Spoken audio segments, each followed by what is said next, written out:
ಇವತ್ತು ಒಂದು ಹಾಡಿನ ಕಥೆ ವಿಶೇಷವಾಗಿದೆಯಲ್ಲ. ಹಾಡಿನ ಕಥೆ ಒಂದು ಸ್ವಲ್ಪ ವಿಶೇಷವಾಗಿದೆಯಲ್ಲ. ಅದಕ್ಕಿಂತ ಮೊದಲು ಒಂದು ಹಾಡು ಹೇಳ್ಕೊಡ್ತೀನಿ. ನನಗೆ ಹಾಡಾಡಲಿಕ್ಕೆ ಬರೋದಿಲ್ಲ, ಆದರೆ ಒಂದು ಹಾಡು ಹೇಳ್ಕೊಡ್ತೀನಿ. ನಾವೆಲ್ಲರೂ ಹಾಡೋಣ, ಆಗ್ಬೋದಾ? ಆಮೇಲೆ ಹಾಡಿನ ಕಥೆ ಶುರು ಮಾಡ್ತೀವಿ. ಆಗ್ಬೋದಲ್ಲ? ಆಗ್ಬೋದಾ? ಆಗ್ಬೋದಾ? ಆಗ್ಬೋದಾ? ಆಗ್ಬೋದಾ?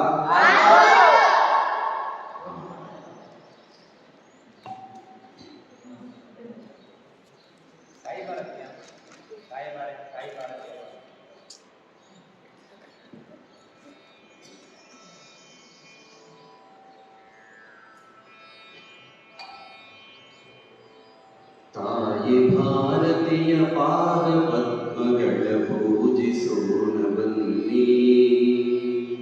ತಾಯಿ ಭಾರತೀಯ ಪಾದ ಪದ್ಮಗಳ ಪೂಜಿಸೋಣ ಬನ್ನಿ. ಹಿಂದೂ ಸಾಗರದ ಬಿಂದು ಬಿಂದುಗಳೇ, ಹಿಂದೂ ಸಾಗರದ ಬಿಂದು ಬಿಂದುಗಳೇ, ಒಂದು ಗೂಡಿ ಬನ್ನಿ. ಒಂದು ಕೂಡಿ ಬನ್ನಿ. ಒಂದು ಗೂಡಿ ಬನ್ನಿ. ಒಂದು ಕೂಡಿ ಬನ್ನಿ. ತಾಯಿ ಭಾರತೀಯ ಪಾದ ಪದ್ಮಗಳ ಪೂಜಿಸೋಣ ಬನ್ನಿ. ತಾಯಿ ಭಾರತೀಯ ಪಾದ ಪದ್ಮಗಳ ಪೂಜಿಸೋಣ ಬನ್ನಿ. ಪೂಜಿಸೋಣ ಬನ್ನಿ. ಪೂಜಿಸೋಣ ಬನ್ನಿ. ಧ್ಯೇಯ ಭಾಸ್ಕರನ ದಿವ್ಯ ಕಿರಣಗಳ, ಧ್ಯೇಯ ಭಾಸ್ಕರನ ದಿವ್ಯ ಕಿರಣಗಳ, ನಮ್ಯ ನಮ್ಯ ಲಾಸ್ಯ, ನವ್ಯ ರಮ್ಯ ಲಾಸ್ಯ, ತರುಣ ರಂಗದೊಳು ಅರುಣಗೈಯುತಿಹ, ನವೋದಯದ ನಾಟ್ಯ, ಬಾಹು ಬಾಹುಗಳ ಸ್ಫುರಣಗೊಳಿಸುತ್ತಲೇ ನಲಿಯುತ್ತೀಗ ಬನ್ನಿ. ನಲಿಯುತ್ತೀಗ ಬನ್ನಿ. ನಲಿಯುತ್ತೀಗ ಬನ್ನಿ. ನಲಿಯುತ್ತೀಗ ಬನ್ನಿ. ತಾಯಿ ಭಾರತೀಯ ಪಾದ ಪದ್ಮಗಳ ಪೂಜಿಸೋಣ ಬನ್ನಿ. ತಾಯಿ ಭಾರತೀಯ ಪಾದ ಪದ್ಮಗಳ ಪೂಜಿಸೋಣ ಬನ್ನಿ. ಪೂಜಿಸೋಣ ಬನ್ನಿ. ಪೂಜಿಸೋಣ ಬನ್ನಿ. ಶಕ್ತಿಯಿಂದ ಅಭಿವ್ಯಕ್ತಗೊಳಿಸಿರೈ ಶಕ್ತಿಯಿಂದ ಅಭಿವ್ಯಕ್ತಗೊಳಿಸಿರೈ ದೇಶಭಕ್ತಿಯನ್ನು. ದೇಶಭಕ್ತಿಯನ್ನು. ಸುಪ್ತ ಮನಗಳ ತಪ್ತ ಮನಗಳಲ್ಲಿ ಸುಪ್ತವಾಗಿರುವ ಮನಗಳಲ್ಲಿ ಸುಪ್ತವಾಗಿರುವ ಧ್ಯೇಯ ಕೀರ್ತಿಯನ್ನು, ಧ್ಯೇಯ ನೀತಿಯನ್ನು, ತ್ಯಾಗ ಸಾಹಸದ ಪುಷ್ಪಮಾಲೆಯನ್ನು ತ್ಯಾಗ ಸಾಹಸದ ಪುಷ್ಪಮಾಲೆಯನ್ನು ತಾಯಿಗೆ ತೊಡಿಸ ಬನ್ನಿ. ತಾಯಿ ತೊಡಿಸ ಬನ್ನಿ. ತಾಯಿಗೆ ತೊಡಿಸ ಬನ್ನಿ. ತಾಯಿಗೆ ತೊಡಿಸ ಬನ್ನಿ. ತಾಯಿ ಭಾರತೀಯ ಪಾದ ಪದ್ಮಗಳ ಪೂಜಿಸೋಣ ಬನ್ನಿ. ಪೂಜಿಸೋಣ ಬನ್ನಿ. ಭರತ ಭೂಮಿಯಲ್ಲಿ ಭರದಿ ಹೋರಿಡಲಿ ಭರತ ಭೂಮಿಯಲ್ಲಿ ಬರಲಿ ಹೋರಿರಲಿ ದಿವ್ಯ ಪಾಂಚಜನ್ಯ, ದಿವ್ಯ ಪಾಂಚಜನ್ಯ, ಯೋಗ ಯಾಗಗಳ ತ್ಯಾಗ ಭೂಮಿಯಲ್ಲಿ ಯೋಗಯಾಗಗಳ ತ್ಯಾಗ ಭೂಮಿಯಲ್ಲಿ ಜನಿಸಿದವರೇ ಧನ್ಯ. ಜನಿಸಿದವರೇ ಧನ್ಯ. ನಾಡ ರಕ್ಷಣೆಗೆ ಬಾಳ ಕ್ಷಣ ಕ್ಷಣವ ನಾಡ ರಕ್ಷಣೆಗೆ ಬಾಳ ಕ್ಷಣ ಕ್ಷಣವ ಮುಡಿಪು ನೀಡ ಬನ್ನಿ. ಮುಡಿಪು ನೀಡ ಬನ್ನಿ.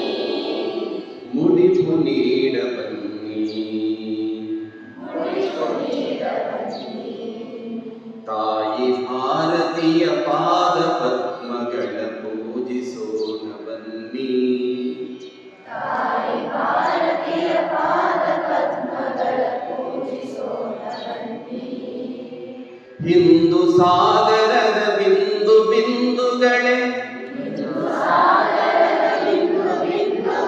ಒಂದು ಗೂಡಿ ಬನ್ನಿ ಒಂದು ಗೂಡಿ ಬನ್ನಿ ತಾಯಿ ಭಾರತೀಯ ಪಾದ ಪದ್ಮಗಳ ಪೂಜಿಸೋಣ ಬನ್ನಿ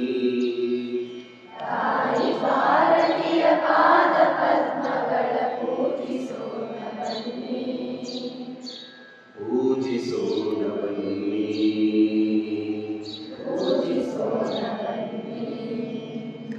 ಪೂಜಿಸೋಣ ಬನ್ನಿ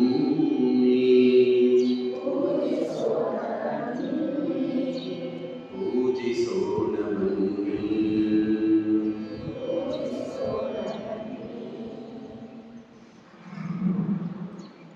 ಈ ಹಾಡನ್ನ ಇದಕ್ಕಿಂತ ಮೊದಲು ನಾನು ಕೇಳಿದ್ದೆ ಅನ್ಬೋದು.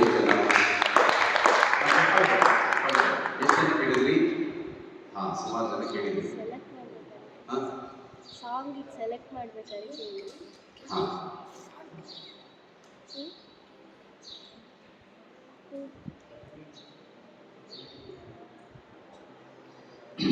ಈಗ ನನಗೆ ಒಂದು 10 ದೇಶಭಕ್ತಿ ಗೀತೆಗಳು ಗೊತ್ತಿದೆ ಅನ್ನುವಂಥ ಕೈ ಎತ್ತಿ. 10 ದೇಶಭಕ್ತಿ ಗೀತೆಗಳು. ಅದರಲ್ಲಿ ನೀವು ಸಿನಿಮಾದಲ್ಲಿ ಬರುವಂಥದ್ದು ಅದನ್ನು ಇದನ್ನು ಯಾವುದನ್ನು ತಗೊಂಡ್ರು ದೇಶಭಕ್ತಿ ಗೀತೆಗಳಾಗುತ್ತೆ. ಅಂಥದ್ದು 10 ಗೊತ್ತಿದೆ ಅನ್ನುವಂಥದ್ದು ಕೈ ಎತ್ತಿ. ಇಲ್ಲ 5 ಗೊತ್ತಿದೆ ಅನ್ನುವಂಥದ್ದು ಕೈ ಎತ್ತಿ. ಅಯ್ಯೋ ದೇವರೇ, ಇರ್ಲಿ. ಅಲ್ಲ, ನನಗೆ ಗೊತ್ತಿದೆ. ಒಂದು ಪಲ್ಲವಿ, ಒಂದು ಚರಣ ಹಾಡ್ತೀನಿ. ನಾನು ಕಂಠಪಾಠ ಹೇಳಿ ಅಂತ ಹೇಳ್ತಾ ಇಲ್ಲ. ನೋಡಿ, ನಾನು ನೋಡಿ ಹೇಳಬಲ್ಲೆ, 10 ನೋಡಿ ಹೇಳಬಲ್ಲೆ ಅನ್ನುವಂಥದ್ದು. ಹಾ, ಸರಿ ಎತ್ತಿ. ಕೈ ಎತ್ತುವಾಗ ಹೇಗೆ ಎತ್ತಬೇಕು ಅಂದ್ರೆ ಈ ಬಲಗೈ ನಮ್ಮ ಕಿವಿಗೆ ತಾಗ್ಬೇಕು, ಹಾಗೆ ಎತ್ತಬೇಕು. ಆಗ ಸರಿ ಕಾಣ. ಬಲಗೈ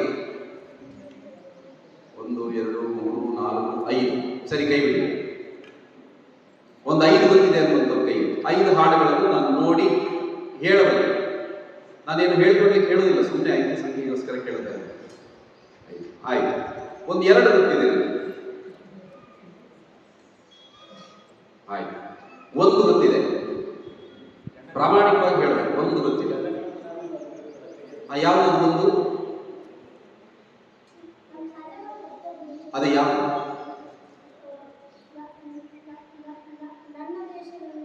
ಸರಿ, ನಿಂದು 1 ಕೈ ಎತ್ತಿದೆಯಲ್ಲ, ಲಾಸ್ಟ್. ಹಿಂದೂಸ್ತಾನವು ಎಂದೂ ಮರೆಯಲ್ಲ. ಹಾ, ಹಾಗೆ 10ಕ್ಕಿಂತ ಜಾಸ್ತಿ ಗೊತ್ತಿದೆ ನನಗೆ ಅನ್ನುವಂಥವ್ರು. 10ಕ್ಕಿಂತ ಹೆಚ್ಚು ಗೊತ್ತಿದೆ. ದಿನ ಒಂದು ಹಾಡು ಹೇಳೋದು ಒಳ್ಳೆಯದು.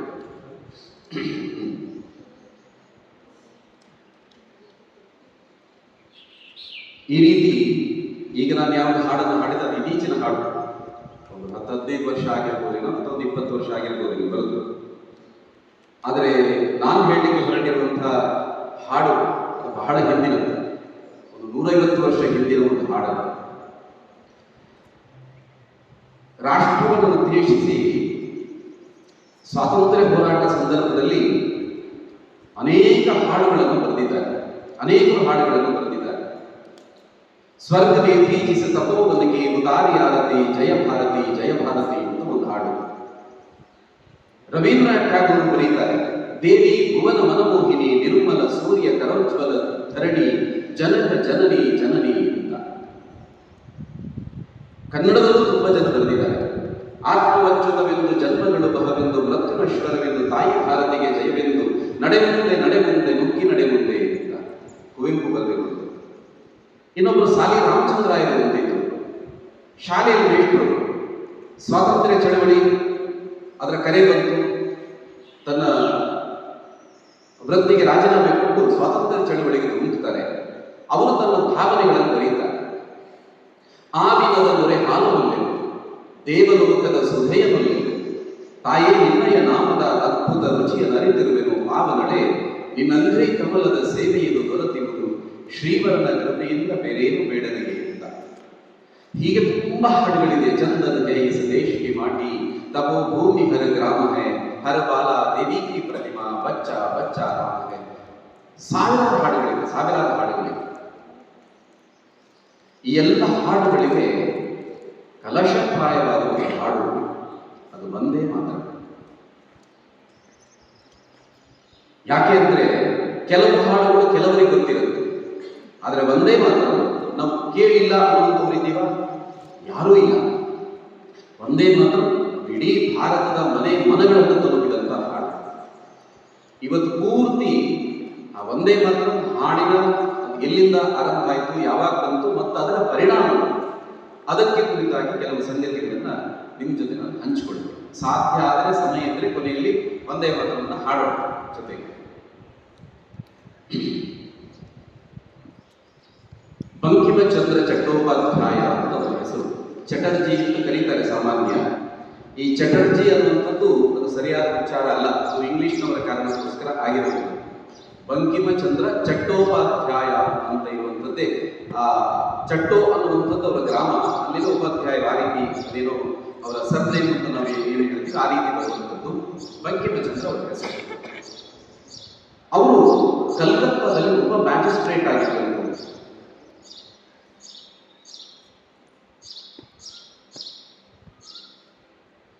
ಕಲ್ಕತ್ತಾದಲ್ಲಿ ಒಬ್ಬ ಮ್ಯಾಜಿಸ್ಟ್ರೇಟ್ ಆಗಿದ್ರು. ಆದರೆ ಜನ ಅವರನ್ನು ಸರ್ಕಾರಿ ಅಧಿಕಾರಿ ಅನ್ನೋದಕ್ಕಿಂತ ಹೆಚ್ಚಾಗಿ ಒಬ್ಬ ಸಂತನನ್ನಾಗಿ ಕಾಣ್ತಾ ಇದ್ದಾರೆ. ಸಂತ ಅಂದ್ರೆ ಗೊತ್ತಿದೆ ನೋಡಿ, ಸನ್ಯಾಸಿ, ಹಾಗೆ ಅವರಿಗೆ ಭಾವಿಸ್ತಾ ಇದ್ದಾರೆ. ಅದಕ್ಕೆ ಕಾರಣವೂ ಇತ್ತು. ಅವರು ಸಣ್ಣ ವಯಸ್ಸಿನಲ್ಲಿ ಒಂದು ಕಾವ್ಯ ಬರೀತಾರೆ, ಲಲಿತಾ ಓ ಮಾನಸ್ ಅಂತ ಅದರ ಹೆಸರು, ಬಂಗಾಳಿಯಲ್ಲಿ ಲಲಿತಾ ಮತ್ತು ಮಾನಸಿ ಅಂತ. ಸಣ್ಣ ವಯಸ್ಸಿನಲ್ಲಿ ಬರೆದಿರುವಂಥದ್ದು, 17ರಿಂದ 20 ವಯಸ್ಸಿನ ಮಧ್ಯೆ ಬರೆದಿರುವಂತಹ ಹಾಡನ್ನು, ಆ ಹಾಡಿನ ಮೋಡಿಗೆ ಇಡೀ ಅಲ್ಲಿನ ಬಂಗಾಳದ ಜನ ಆ ಹಾಡಿನ ಮೋಡಿಗೆ ಒಳಗಾಗ್ತಾರೆ. ಅಷ್ಟು ಉತ್ಕೃಷ್ಟವಾದಂಥ ಸಾಹಿತ್ಯ. ಅಷ್ಟು ಮಾತ್ರವಲ್ಲದೆ ರಾಮಕೃಷ್ಣ ಪರಮಹಂಸರು, ಸ್ವಾಮಿ ವಿವೇಕಾನಂದರು, ಇವರ ಜೊತೆಗೆ ಬಂಕಿಮಚಂದ್ರರಿಗೆ ಬಹಳ ನಿಕಟವಾದಂತಹ ಸಂಪರ್ಕ ಇತ್ತು. ಈ ಎಲ್ಲ ಕಾರಣಕ್ಕೋಸ್ಕರ ಅವರನ್ನು ಒಬ್ಬ ಸಂತನ ರೀತಿಯಲ್ಲಿ ನಾವು ನೋಡ್ತಾ ಇತ್ತು. 1875ನೇ ಇಸ್ವಿ ಆ ವರ್ಷ ಒಳ್ಳೆ ಮಳೆ, ಬಂಗಾಳದಲ್ಲಿ ಒಳ್ಳೆ ಮಳೆಯಾಗಿದೆ. ಮಳೆಗಾಲ ಮುಗಿದಿದೆ, ಶರತ್ ಋತು ಆರಂಭ ಆಗಿದೆ. ಒಳ್ಳೆ ಮಳೆ ಆಗಿರೋ ಕಾರಣಕ್ಕೋಸ್ಕರ ಅವೆಲ್ಲ ಹಸಿರು. ಇವರು ಕಲ್ಕತ್ತಾದಿಂದ ಅವರಿಗೆ ರಜೆ ಸಿಕ್ಕಿದೆ. ರಜೆ ಅಲ್ಲಿಂದ ತನ್ನ ಊರಿಗೆ ಹೋಗಬೇಕು. ಒಂದು 45 ಕಿಲೋಮೀಟರ್ ದೂರ ಹೂಗ್ಲಿ ನದಿಯ ದಡದಲ್ಲಿರುವಂಥ ಅವರ ಊರು, ಅಲ್ಲಿಗೆ ಹೋಗಬೇಕು. ಹೋಗ್ಲಿಕ್ಕೆ ರೈಲು ಹತ್ತಿದ್ರು. ರೈಲು ಹತ್ತಿದ ನಂತರ ರೈಲು ಕಲ್ಕತ್ತಾವನ್ನು ದಾಟಿ ಹಾಗೆ ಹಳ್ಳಿಯನ್ನು ಪ್ರವೇಶ ಮಾಡುತ್ತದೆ. ಹಳ್ಳಿ ಪ್ರವೇಶ ಮಾಡಿದ ತಕ್ಷಣ ಇಡೀ ಸುತ್ತಲಿನ ಪ್ರಕೃತಿ ಇವರಿಗೆ ಗೋಚರ ಆಗುತ್ತೆ. ಎಲ್ಲ ಕಡೆ ಹಸಿರು. ನಾವು ಹಸಿರನ್ನು ನೋಡ್ತೀವಿ, ಆದರೆ ಬಂಕಿಮನಿಗೆ ಏನಾಯಿತು ಅಂತಂದ್ರೆ, ಈ ಹಸಿರನ್ನು ನೋಡಿದಾಗ ಅದು ತಾಯಿ ಭಾರತೀಯ ಸಸ್ಯ ಶ್ಯಾಮಲೆಯಾಗಿ ನಿಂತಿರುವಂತಹ ಆ ದೃಶ್ಯ ಕಣ್ಣು ಬಂತು. ಇಡೀ ಭಾರತ ಮಾತೆ ವಿಶ್ವರೂಪವನ್ನು ಧರಿಸಿ ತನ್ನ ಮುಂದೆ ನಿಂತಿರುವ ಹಾಗೆ ಅವರು ಭಾವಿಸ್ತಾರೆ. ಅವರು ರೈಲಿನಲ್ಲಿ ಕೂತ್ಕೊಂಡಿಲ್ಲ, ಆ ಭಾವವೇ ಇಲ್ಲ ಅವರಿಗೆ. ಇಹಲೋಕದ ಪರಿವೇ ಇಲ್ಲದೆ ತಾಯಿ ಭಾರತೀಯ ವೈಭವವನ್ನು ನೋಡ್ತಾ ಇದ್ದಾರೆ. ಆ ಹಿಮಾಲಯಗಳ ಕಿರೀಟವಾಗಿ ನಿಂತಿರುವಂಥದ್ದು, ಇಲ್ಲಿ ಕನ್ಯಾಕುಮಾರಿಯಲ್ಲಿ ಆ ಸಮುದ್ರಗಳು ತನ್ನ ಪಾದವನ್ನು ತುಳಿತಾ ಇರುವಂಥದ್ದು, ಸಸ್ಯ ಶ್ಯಾಮಲೆಯಾಗಿ ಭಾರತ ಮಾತೆ ನಿಂತಿರುವಂಥದ್ದು, ಈ ವೈಭವವನ್ನು ಕಣ್ಣು ತುಂಬಿಕೊಳ್ಳುತ್ತಾರೆ. ಮತ್ತು ತಾಯಿಯ ಹತ್ತಿರಕ್ಕೆ ಬರ್ತಾರೆ. ಹತ್ತಿರ ಬರುವಾಗ ಭಾರತ ಮಾತೆ ಕಣ್ಣೀರು ಹಾಕ್ತಾ ಇದ್ದಾರೆ. ಯಾಕೆ ಕಣ್ಣೀರು? ಯಾಕಮ್ಮ ನೀನು ಕಣ್ಣೀರು ಹಾಕ್ತಾ ಇದೆಯಾ ಅಂತ ಕೇಳ್ತಾರೆ ಬಂಕಿಮರು. ಆಗ ಭಾರತ ಮಾತೆ ಹೇಳ್ತಾರೆ, ನನಗೆ ಕೋಟಿ ಕೋಟಿ ಮಕ್ಕಳಿದ್ದಾರೆ, ಆದರೆ ಕೋಟಿ ಕೋಟಿ ಮಕ್ಕಳಿದ್ರೂ ಕೂಡ ನಾನಿವತ್ತು ವಂಚೆಯ ರೀತಿ, ಅಂದರೆ ಮಕ್ಕಳಿಲ್ಲದವರ ರೀತಿ ನಾನಿದ್ದೇನೆ, ನಾನು ದಾಸ್ಯದಲ್ಲಿದ್ದೇನೆ ಅಂತ ಕಣ್ಣೀರು ಹಾಕ್ತಾರೆ. ಬ್ರಿಟಿಷರಿದ್ರಲ್ಲ ಆಗ, ನಾನು ದಾಸ್ಯದಲ್ಲಿದ್ದೇನೆ, ಏನು ಪ್ರಯೋಜನ ಇಷ್ಟೆಲ್ಲ ಮಕ್ಕಳಿದ್ದು? ಬಂಕಿಮರು ಹೇಳುತ್ತಾರೆ, ಅಮ್ಮ ನಿನ್ನನ್ನು ಅಬಲೆ ಎಂದು ಯಾರು ಕರೆದರು? ಅಬಲ ಕಿನಮ್ಮ ಏನು ಅಬಲೆ, ನಿನ್ನ ಯಾರು ಅಬಲೆ ಎಂದು ಕರೆದವರು? ತ್ವಂಹಿ ದುರ್ಗಾ ದಶ ಪ್ರಕರಣ ಧಾರಿಣಿ, ನೀನ್ ಯಾರು? ತ್ವಂಹಿ ದುರ್ಗಾ ದಶ ಪ್ರಕರಣ ಧಾರಿಣಿ, ಕಮಲದ ವಿಹಾರಿಣಿ, ವಾಣಿ ವಿದ್ಯಾದಾಯಿನಿ ಅಂತೆಲ್ಲ ಹೇಳ್ತಾರೆ. ತಾಯಿಯನ್ನು ಸಂತೈಸ್ತಾರೆ, ಸಮಾಧಾನ ಮಾಡ್ತಾರೆ. ನೀನು ಜಗತ್ತಿನ ಅತ್ಯಂತ ದೊಡ್ಡ ಶಕ್ತಿ, ನಿನಗೆ ಕೋಟಿ ಕೋಟಿ ಕಂಠ ಇದೆ, ನಿನಗೆ ಸಹಸ್ರ ಬಾಹುಗಳಿದೆ, ಹೀಗೆಲ್ಲ ಹೇಳಿ ಆಕೆಯನ್ನು ವರ್ಣನೆ ಮಾಡ್ತಾರೆ. ಅಷ್ಟೊತ್ತಿಗೆ ರೈಲು ಬಂದು ನಿಲ್ಲುತ್ತೆ. ಅವರ ಊರಿನ ಹೆಸರು ಕಾಂಟಲ್ಪಾಡ, ಅದೇ ಹೂಗ್ಲಿ ನದಿಯ ದಡದಲ್ಲಿ ಹೇಳಿದ್ರಲ್ಲ, ಅಲ್ಲಿ ರೈಲಿಂದ ಇಳಿದು, ಇವರು ಪ್ರತಿ ಸಲ ರೈಲಿಂದ ಇಳಿದು ನಡ್ಕೊಂಡು ಹೋಗುವಾಗ ಜನ ಇವರಿಗೆ ನಮಸ್ಕಾರ ಮಾಡೋದು, ಇವರವರಿಗೆ ಪ್ರತಿ ನಮಸ್ಕಾರ ಮಾಡ್ತಾ ಇದ್ದಾರೆ. ಆದರೆ ಇವತ್ತೇನಾಯಿತು, ಇವತ್ತು ಜನ ನಮಸ್ಕಾರ ಮಾಡ್ತಾ ಇದ್ದಾರೆ, ಇವರಿಗೆ ಅದು ಕಾಣ್ತಾ ಇಲ್ಲ. ಅವ್ರು ಯಾರು ಇವರಿಗೆ ಕಾಣ್ತಾ ಇಲ್ಲ. ಒಳಗೆ ಭಾರತ ಮಾತೆಯ ವಿಶ್ವರೂಪ ತುಂಬಿದೆ. ಅವ್ರು ಹೋಗ್ತಾ ಇದ್ದಾರೆ, ತನ್ನ ಮನೆ ಕಡೆ ಹೋಗ್ತಾ ಇದ್ದಾರೆ. ದೂರದಲ್ಲಿ ಇದನ್ನ ಅವರ ತಂಗಿಯ ಮಗ ಗುರುತಿಸಿದ. ಮಾವ ಬರ್ತಾ ಇದ್ದಾರೆ, ಅವನಿಗೆ ಬಹುಶಃ ಈ ರೀತಿ ಅವರನ್ನು ನೋಡಿ ಅಭ್ಯಾಸ ಇದ್ದಿರಬೇಕು. ಅವರು ಬಂದವರು ನೇರ ಮಹಡಿ ಮೇಲೆ ಹೋಗ್ತಾರೆ, ಮಲಗಿಬಿಡ್ತಾರೆ. ಇವನು ಅವರ ಹತ್ರ ಹೋಗಿ ಕೂತ್ಕೊಳ್ತಾರೆ. ಇವತ್ತೇನೋ ವಿಶೇಷ ನಡೆಯುತ್ತಿದೆ ಅಂತ ಅವನಿಗೆ ಒಳಮನಸ್ಸು ಕೇಳ್ತಾ ಇದೆ. ಅವರು ಮಲಗಿದವರು ಒಂದಷ್ಟು ಹೊತ್ತಲ್ಲಿ ಅವರಿಗೆ ನಿದ್ರೆ ಬಂತು. ನಿದ್ರೆಯಲ್ಲಿ ಮಾತನಾಡಲಿಕ್ಕೆ ಪ್ರಾರಂಭ ಮಾಡುತ್ತಾರೆ. ಅವ್ರ ಮುಖದ ಭಾವ ವ್ಯತ್ಯಾಸ ಆಯಿತು, ಮಾತುಗಳನ್ನಾಡಲಿಕ್ಕೆ ಪ್ರಾರಂಭ ಮಾಡ್ತಾರೆ. ಈ ಮಾತುಗಳಲ್ಲಿ ಏನೋ ವಿಶೇಷ ಇದೆ ಅಂತ ಅವರ ಅಳಿಯ ಬರೀಲಿಕ್ಕೆ ಪ್ರಾರಂಭ ಮಾಡಿದ. ಎಲ್ಲವನ್ನು ಬರ್ಕೊಂಡು ಹಾಗೆ ಬರ್ಕೊಳ್ತಾ ಹೋದ. ಬೆಳಗಾಯಿತು. ಮಾವ ಎದ್ದ ತಕ್ಷಣ ಅಳಿಯ ಬಂದು ಕೊಡ್ತಾನೆ, ಮಾವ ನಿನ್ನ ರಾತ್ರಿ ನೀವು ನಿದ್ರೆಯಲ್ಲಿ ಮಾತಾಡ್ತಾ ಇದ್ರಿ, ನೀವು ಮಾತಾಡಿದ್ದನ್ನು ನಾನು ಬರ್ಕೊಂಡಿದ್ದೇನೆ, ಹೀಗಿದೆ ನೋಡಿ. ಬಂಕಿ ಕೂಡ ಅದನ್ನು ಓದ್ತಾರೆ. ಅವ್ರು ಓದ್ತಾ ಇದ್ದಾಗ ಅವ್ರ ಕಣ್ಣಲ್ಲಿ ನೀರು ಬರುತ್ತೆ. ಅವ್ರು ಹೇಳುತ್ತಾರೆ, ನಾನು ಇಲ್ಲಿವರೆಗೆ ಬರೆದಿರುವಂಥ ಎಲ್ಲ ಸಾಹಿತ್ಯಗಳು ನಷ್ಟವಾದರೂ ತೊಂದರೆ ಇಲ್ಲ, ಇದು ಒಂದು ಸಾಕು, ಎಲ್ಲದರ ಜಾಗವನ್ನು ತುಂಬುತ್ತೆ, ಇದು ಸಾಮಾನ್ಯ ಹಾಡಲ್ಲ ಅಂತ ಹೇಳ್ತಾರೆ. ಆ ಹಾಡೇ ಒಂದೇ ಮಾತಾಡ. 1875ರಲ್ಲಿ ಅವರು ಈ ಘಟನೆ ನಡೆಯಿತು.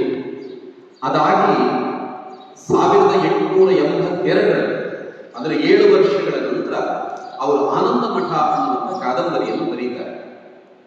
ಆ ಆನಂದ ಮಠ ಕಾದಂಬರಿಯಲ್ಲಿ ಒಂದು ಪಾತ್ರದ ಮೂಲಕ ಒಬ್ಬ ಸನ್ಯಾಸಿ ಯೋಧ ಈ ಹಾಡನ್ನು ಹಾಡುವ ರೀತಿಯಲ್ಲಿ ಆ ಹಾಡನ್ನು ಆನಂದ ಮಠ ಕಾದಂಬರಿಯಲ್ಲಿ ಬಳಸಿಕೊಳ್ತಾರೆ.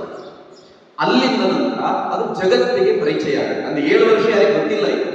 ಇವರ ಆನಂದ ಮಠದಲ್ಲಿ ಅದನ್ನು ಅಳವಡಿಸಿಕೊಂಡ ನಂತರ ಅದು ಜಗತ್ತಿಗೆ ಅದರ ಪರಿಚಯ ಆಗುತ್ತೆ. ಈ ಹಾಡಿನ ಮೋಡಿಗೆ ಮೊದಲು ಸಿಕ್ಕವರು ರವೀಂದ್ರನಾಥ್ ಟ್ಯಾಗೋರ್. ಆ ಹಾಡನ್ನು ನೋಡ್ತಾ ರೋಮಾಂಚನ ಆಗುತ್ತೆ ಅವರಿಗೆ. ಅದಕ್ಕೆ ಅವರೇ ಸ್ವತಃ ರಾಗ ಹಾಕ್ತಾರೆ. ಸ್ವತಃ ರಾಗವನ್ನು ಹಾಕಿ ಸಾರ್ವಜನಿಕವಾಗಿ ರವೀಂದ್ರನಾಥ್ ಠಾಗೋರ್ ಆ ಹಾಡನ್ನು ಹಾಡ್ತಾರೆ, ಒಂದೇ ಪತ್ರವನ್ನು ಹಾಡ್ತಾರೆ. 1905ರಲ್ಲಿ ಅವರ ಸೊಸೆ ರವೀಂದ್ರನಾಥ್ ಠಾಗೋರ್ ಅವರ ಸೊಸೆ ಶ್ರೇಯಾದೇವಿ ಅವರು ಅಖಿಲ ಭಾರತೀಯ ರಾಷ್ಟ್ರೀಯ ಕಾಂಗ್ರೆಸ್ ಆಗಿನ ಸ್ವಾತಂತ್ರ್ಯ ಹೋರಾಟಕ್ಕೋಸ್ಕರ ಕಟ್ಟಿಕೊಂಡಿದ್ದಂಥ ಸಂಸ್ಥೆ, ಅದರ ವಾರಣಾಸಿಯ ಅಧಿವೇಶನದಲ್ಲಿ ಇವರ ಸೊಸೆ ಆ ಹಾಡನ್ನು ಹಾಡ್ತಾರೆ, ಒಂದೇ ಮಾತ್ರವನ್ನು ಹಾಡ್ತಾರೆ. 1900 ಅದರ ನಂತರ, ಆ ದಿನಗಳ ನಂತರ ಹಾಡಿನ ಮೋಡಿ ಒಳಗೆ ಇಡೀ ಎಷ್ಟು ಎಲ್ಲರೂ ಒಳಗಾಗ್ತಾ ಬಂದರು ಅಂತಂದ್ರೆ, ಅಖಿಲ ಭಾರತೀಯ ರಾಷ್ಟ್ರೀಯ ಕಾಂಗ್ರೆಸ್ ಒಂದೇ ಮಾತ್ರ ಅನ್ನುವಂಥದ್ದನ್ನ ತನ್ನ ಸಂಸ್ಥೆ ಘೋಷವಾಕ್ಯವಾಗಿದ್ದು ಘೋಷಣೆ ಮಾಡಿದೆ. ಒಂದೇ ಮಾತ್ರ ಅಂದ್ರೆ ಅದು ಅಖಿಲ ಭಾರತೀಯ ರಾಷ್ಟ್ರೀಯ ಕಾಂಗ್ರೆಸ್ನ ಘೋಷವಾಕ್ಯ ಅಂತ. ಹಾಗೆ ಅದರ ಪ್ರಯಾಣ ಮುಂದುವರಿಯಿತು. ಇಷ್ಟಾಗುವಾಗ 1905ರ ಹೊತ್ತು ಬಂಗಾಳವನ್ನ ತುಂಡು ಮಾಡಬೇಕು ಅಂತ ಬಂದ ಕರ್ಜನ್. ಕರ್ಜನ್ ಹೆಸರು ಕೇಳಿದೀವ? ಲಾರ್ಡ್ ಕರ್ಜನ್ ಅಂತ ಬರೀತಾರೆ. ನಮ್ದು ಲಾರ್ಡ್ ಅಲ್ಲ, ಅವರಿಗೆಲ್ಲ ಇರಬಹುದು. ಕರ್ಜನ್ ಅವನಿಗೇನಿತ್ತು, ಬಂಗಾಳವನ್ನು ತುಂಡು ಮಾಡಬೇಕು ಅಂತ. ಅವನು ಹೇಳುವ ಉದ್ದೇಶ ಏನು, ಯಾಕೆ ತುಂಡು ಮಾಡಬೇಕು ಅಂದ್ರೆ ಬಂಗಾಳ ಬಹಳ ದೊಡ್ಡದಿದೆ. ಎಷ್ಟು ದೊಡ್ಡ ಬಂಗಾಳ ಅಂತ ಕೇಳಿದ್ರೆ, ನಮಗೆಲ್ಲ ಪಶ್ಚಿಮ ಬಂಗಾಳ ಗೊತ್ತಿದೆಯಾ? ನಮ್ಮ ದೇಶದಲ್ಲಿ ಇದೆ ಅಲ್ವಾ? ಆ ಪಶ್ಚಿಮ ಬಂಗಾಳ ಇವತ್ತಿನ ಬಾಂಗ್ಲಾದೇಶ, ನಮ್ಮ ದೇಶದ ಜೊತೆ ಇಲ್ಲ. ಅದು ಒರಿಸ್ಸಾ, ಬಿಹಾರ ಮತ್ತು ಅಸ್ಸಾಂನ ಕೆಲವು ಭಾಗಗಳು, ಇದಿಷ್ಟು ಸೇರಿ ಒಂದು ಬಂಗಾಳ. ಗೊತ್ತಾಯ್ತಾ ಬಂಗಾಳ ಎಷ್ಟು ದೊಡ್ಡದಿದೆ ಅಂತ? ಸ್ವಲ್ಪ ಅದು ಅಂದಾಜು ಮಾಡಬಹುದಾ? ಅಷ್ಟು ದೊಡ್ಡ ಬಂಗಾಳ. ಅದು ಇಡೀ ಬಂಗಾಳವನ್ನ ತುಂಡು ಮಾಡಬೇಕು ಅಂತ ಹೊರಟ. ಆದ್ರೆ ಬಂಗಾಳದ ಜನರಿಗೇನು, ಬಂಗಾಳ ಅಂದ್ರೆ ಅದನ್ನ ಬಂಗ ಮಾತಾ ಅಂತ ಅವರು ಕರೆಯುವುದು. ಬಂಗ ಮಾತಾ, ನಾವೇಗೆ ಕರ್ನಾಟಕ ಮಾತೆ ಅಂತ ಹೇಳ್ತೀವಿ, ಹಾಗೆ ಅವರಿಗೆ ಬಂಗ ಮಾತಾ. ಅವರು ಬಾ ಉಚ್ಚಾರವನ್ನು ಬಾ ಮಾಡ್ತಾ ಇದ್ರು, ಅಥವಾ ಬಾವನ್ನು ವಾ ಹೀಗೆ ಹೇಳ್ತಾ ಇದ್ರು, ಬಂಗ ಮಾತಾ.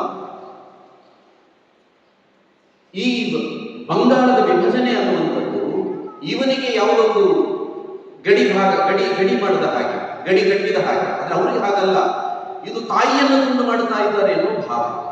ಅದಕ್ಕೋಸ್ಕರ ಏನ್ ಮಾಡ್ಬೇಕಿದ್ರೆ ವಿರೋಧ ಮಾಡಬೇಕು. ಅವನ ಉದ್ದೇಶ ಬೇರೆ ಬೇರೆ ಉದ್ದೇಶಗಳಿತ್ತು. ಅವನು ಈ ಒಂದು ಉದ್ದೇಶವನ್ನು ಕಣ್ಣ ಮುಂದೆ ಇಟ್ಟ. ಜನರ ಭಾವನೆಗೆ ಧಕ್ಕೆ ಆಯಿತು. ಅದಕ್ಕೆ ಒಂದೇ ಮಾತ್ರವನ್ನ ಈ ಬಂಗಾಳವನ್ನು ವಿಭಜನೆ ಮಾಡಲಿಕ್ಕೆ ನಾವು ಬಿಡೋದಿಲ್ಲ ಅಂತ ಜನ ಪ್ರತಿಭಟನೆಗಳನ್ನು ಶುರು ಮಾಡಿದರು. ಇಲ್ಲಿ ಬಂಗಾಳದಲ್ಲಿ ಶುರುವಾಯಿತು. ಅದಕ್ಕೆ ಅದೇ 1905 ಇಸ್ವಿ ಸೆಪ್ಟೆಂಬರ್ 25ನೇ ತಾರೀಕು ಮಹಾಲಯ ಅಮಾವಾಸ್ಯೆ. ರವೀಂದ್ರನಾಥ್ ಟ್ಯಾಗೋರ್ ಹೇಳ್ತಾರೆ, ದೊಡ್ಡ ಸಂಖ್ಯೆಯಲ್ಲಿ ನಾವೆಲ್ಲರೂ ಸೇರ್ಬೇಕು. ಎಲ್ಲಿ ಸೇರ್ಬೇಕು? ಬಂಗಾಳದಲ್ಲಿ ಕಾಳಿ ಮಾತೆ ಮಂದಿರ ಇದೆ. ಇವತ್ತು ಕಲ್ಕತ್ತಾ ಅಂತ ನಾವು ಯಾವ್ದನ್ನ ಹೇಳ್ತೀವೋ ಕೋಲ್ಕತ್ತಾ ಅಂತ ಹೇಳ್ತೀವಿ, ಅದರ ನಿಜವಾದ ಹೆಸರು ಕಾಳಿಘಾಟ್ ಅಂತ.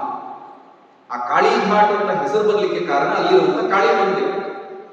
ಆ ಕಾಳಿ ಮಂದಿರದ ಹತ್ರ ನಾವೆಲ್ಲರೂ ಬೆಳಿಗ್ಗೆ ಬೇಗ ಬರಬೇಕು, ಹೂಗ್ಲಿ ನದಿಯಲ್ಲಿ ಸ್ನಾನ ಮಾಡಿ ಮಡಿ ಬಟ್ಟೆಯಲ್ಲಿ ಬಂದಿಲ್ಲಿ ಸೇರ್ಬೇಕು ಅಂತ ರವೀಂದ್ರನಾಥ್ ಟ್ಯಾಗೋರ್ ಹೇಳ್ತಾರೆ. ಇವತ್ತಿನ ಹಾಗೆ ಪತ್ರ ಬರೀಲಿಲ್ಲ, ಅವರು ಒಂದು ಕರೆ ಕೊಟ್ಟರು. ಅದು ಯಾವ ರೀತಿ ಜನರಿಗೆ ಮುಟ್ಟಿತು ಅನ್ನುವಂಥದ್ದು ಆಶ್ಚರ್ಯ. ವಾಟ್ಸ್ಆಪ್ ಇನ್ನೊಂದು ಯಾವುದೂ ಇರಲಿಲ್ಲ. ಕೆಲವೇ ದಿನದ ಅಂತರದಲ್ಲಿ ಕೊಟ್ಟಂತಹ ಕರೆ ಆ ಮಹಾಲಯ ಅಮಾವಾಸ್ಯೆ ದಿವಸ ಸೆಪ್ಟೆಂಬರ್ 25ನೇ ತಾರೀಕು ಬೆಳಿಗ್ಗೆ ಸುಮಾರು 50,000ಕ್ಕೂ ಹೆಚ್ಚು ಜನ ಸೇರ್ತಾರೆ. 50,000ಕ್ಕೂ ಹೆಚ್ಚು ಜನ ಇವರೆಲ್ಲರೂ ಸೇರಿದ್ದಾರೆ. ಯಾಕೆ ಸೇರಿದ್ರು ಅಂದ್ರೆ ಬಂಗಾಳವನ್ನು ವಿಭಜನೆ ಮಾಡಲಿಕ್ಕೆ ನಾವು ಬಿಡೋದಿಲ್ಲ ಅಂತ ಇವರಿಗೆ ಒಂದು ಸೂತ್ರ, ಒಂದು ಮಂತ್ರ ಬೇಕು. ಯಾವುದೆಲ್ಲ ಮಂತ್ರ? ಒಂದು ಕಾಳಿ ಮಾತೆ ಮಂತ್ರ, ಇನ್ನೊಂದು ವಂಗಮಾತ ಬಂಗಾಳದ ಮಾತೆಯನ್ನು ಕುರಿತಾದಂತಹ ಮಂತ್ರ, ಇನ್ನೊಂದು ಭಾರತ ಮಾತ. ಈ ಮೂರನ್ನು ಜೋಡಿಸುವಂತಹ ಒಂದು ಮಂತ್ರ ಬೇಕಿತ್ತು. ಅಲ್ಲೊಂದು ಘೋಷಣೆ ಮೊಳಗಿತು, ವಂದೇ ಮಾತರಂ ಮೊಳಗಿತು. ಆ ಮೂರನ್ನು ಜೋಡಿಸುವ ಮಂತ್ರವಾಗಿ ಅವರದನ್ನು ವಂದೇ ಮಾತರವನ್ನು ಸ್ವೀಕಾರ ಮಾಡುತ್ತಾರೆ. ಯಾವಾಗ ಈ ಸಭೆ ವಂದೇ ಮಾತರಂ ಅಂತ ಘೋಷಣೆ ಕೂಗ್ಲಿಕ್ಕೆ ಆರಂಭ ಆಗುತ್ತೋ ಎಲ್ಲರ ಮೈಯಲ್ಲೂ ಒಂದು ರೋಮಾಂಚನ. ನಾವೆಲ್ಲರೂ ರಾಷ್ಟ್ರದ ಕೆಲಸಕ್ಕೋಸ್ಕರ ಹೊರಡ್ತೀವಿ ಅಂತ ಸಣ್ಣ ಹುಡುಗರೆಲ್ಲ ಹೊರಡಿರ್ತಾ ಇದೆ. ಅಷ್ಟು ಶಕ್ತಿ ವಂದೇ ಮಾತರಂ. ಆ ಪರಿಯ ಒಂದು ರೋಮಾಂಚನ. ಅದಕ್ಕೋಸ್ಕರ ಅದನ್ನು ರಣಮಂತ್ರ ಅಂತ ಕರೆದರು. ಆ ಹಾಡನ್ನ ರಣಮಂತ್ರ ಅಂತ ಕರೆದರು. ಇಲ್ಲಿ ಈ ಸಭೆ ಯಾವ ಮಟ್ಟಕ್ಕೆ ಪರಿಣಾಮ ಆಯಿತು ಅಂತಂದ್ರೆ ಅಲ್ಲೊಂದಷ್ಟು ನಿರ್ಣಯಗಳಾಗ ಬ್ರಿಟಿಷರು ನಮ್ಮ ಮಾತನ್ನು ಕೇಳದೆ ಬಂಗಾಳವನ್ನು ವಿಭಜನೆ ಮಾಡ್ತಾನೆ. ಇಷ್ಟಾದರೂ ಕೂಡ ಬಂಗಾಳವನ್ನು ವಿಭಜನೆ ಮಾಡ್ತಾನೆ, ತುಂಡು ಮಾಡ್ತಾನೆ. ಆದ್ರೆ ಬ್ರಿಟಿಷರು ನಮ್ಮ ಮಾತನ್ನು ಕೇಳಲಿಲ್ಲ ಅನ್ನೋ ಕಾರಣಕ್ಕೋಸ್ಕರ ಅಲ್ಲಿ ನಮ್ಮ ತಂತ್ರಗಳೇನು ಅಂತ ಒಂದಷ್ಟು ಯೋಚನೆ ಆಗುತ್ತೆ. ನಾವು ವಿದೇಶಿ ಬಟ್ಟೆಗಳನ್ನು ಈಗ ಅವರೆಲ್ಲ ನಮ್ಮ ಕಾರಣಕ್ಕೋಸ್ಕರ ನಾವು ವಿದೇಶಿ ಬಟ್ಟೆಯನ್ನು ಧರಿಸ್ತಾ ಇದ್ದೀವಿ. ಆ ಕಾರಣಕ್ಕೋಸ್ಕರ ಇಂಗ್ಲೆಂಡ್ಗೆ ಲಾಭ ಆಗ್ತಾ ಇದೆ. ಹಾಗಾಗಿ ಈ ಕ್ಷಣದಿಂದ ನಾವು ವಿದೇಶಿ ಬಟ್ಟೆಗಳನ್ನು ಧರಿಸಲಿಕ್ಕಿಲ್ಲ ಅಥವಾ ಯಾರು ಮಾರಾಟ ಮಾಡಲಿಕ್ಕಿಲ್ಲ. ಒಂದು ನಿರ್ಣಯ.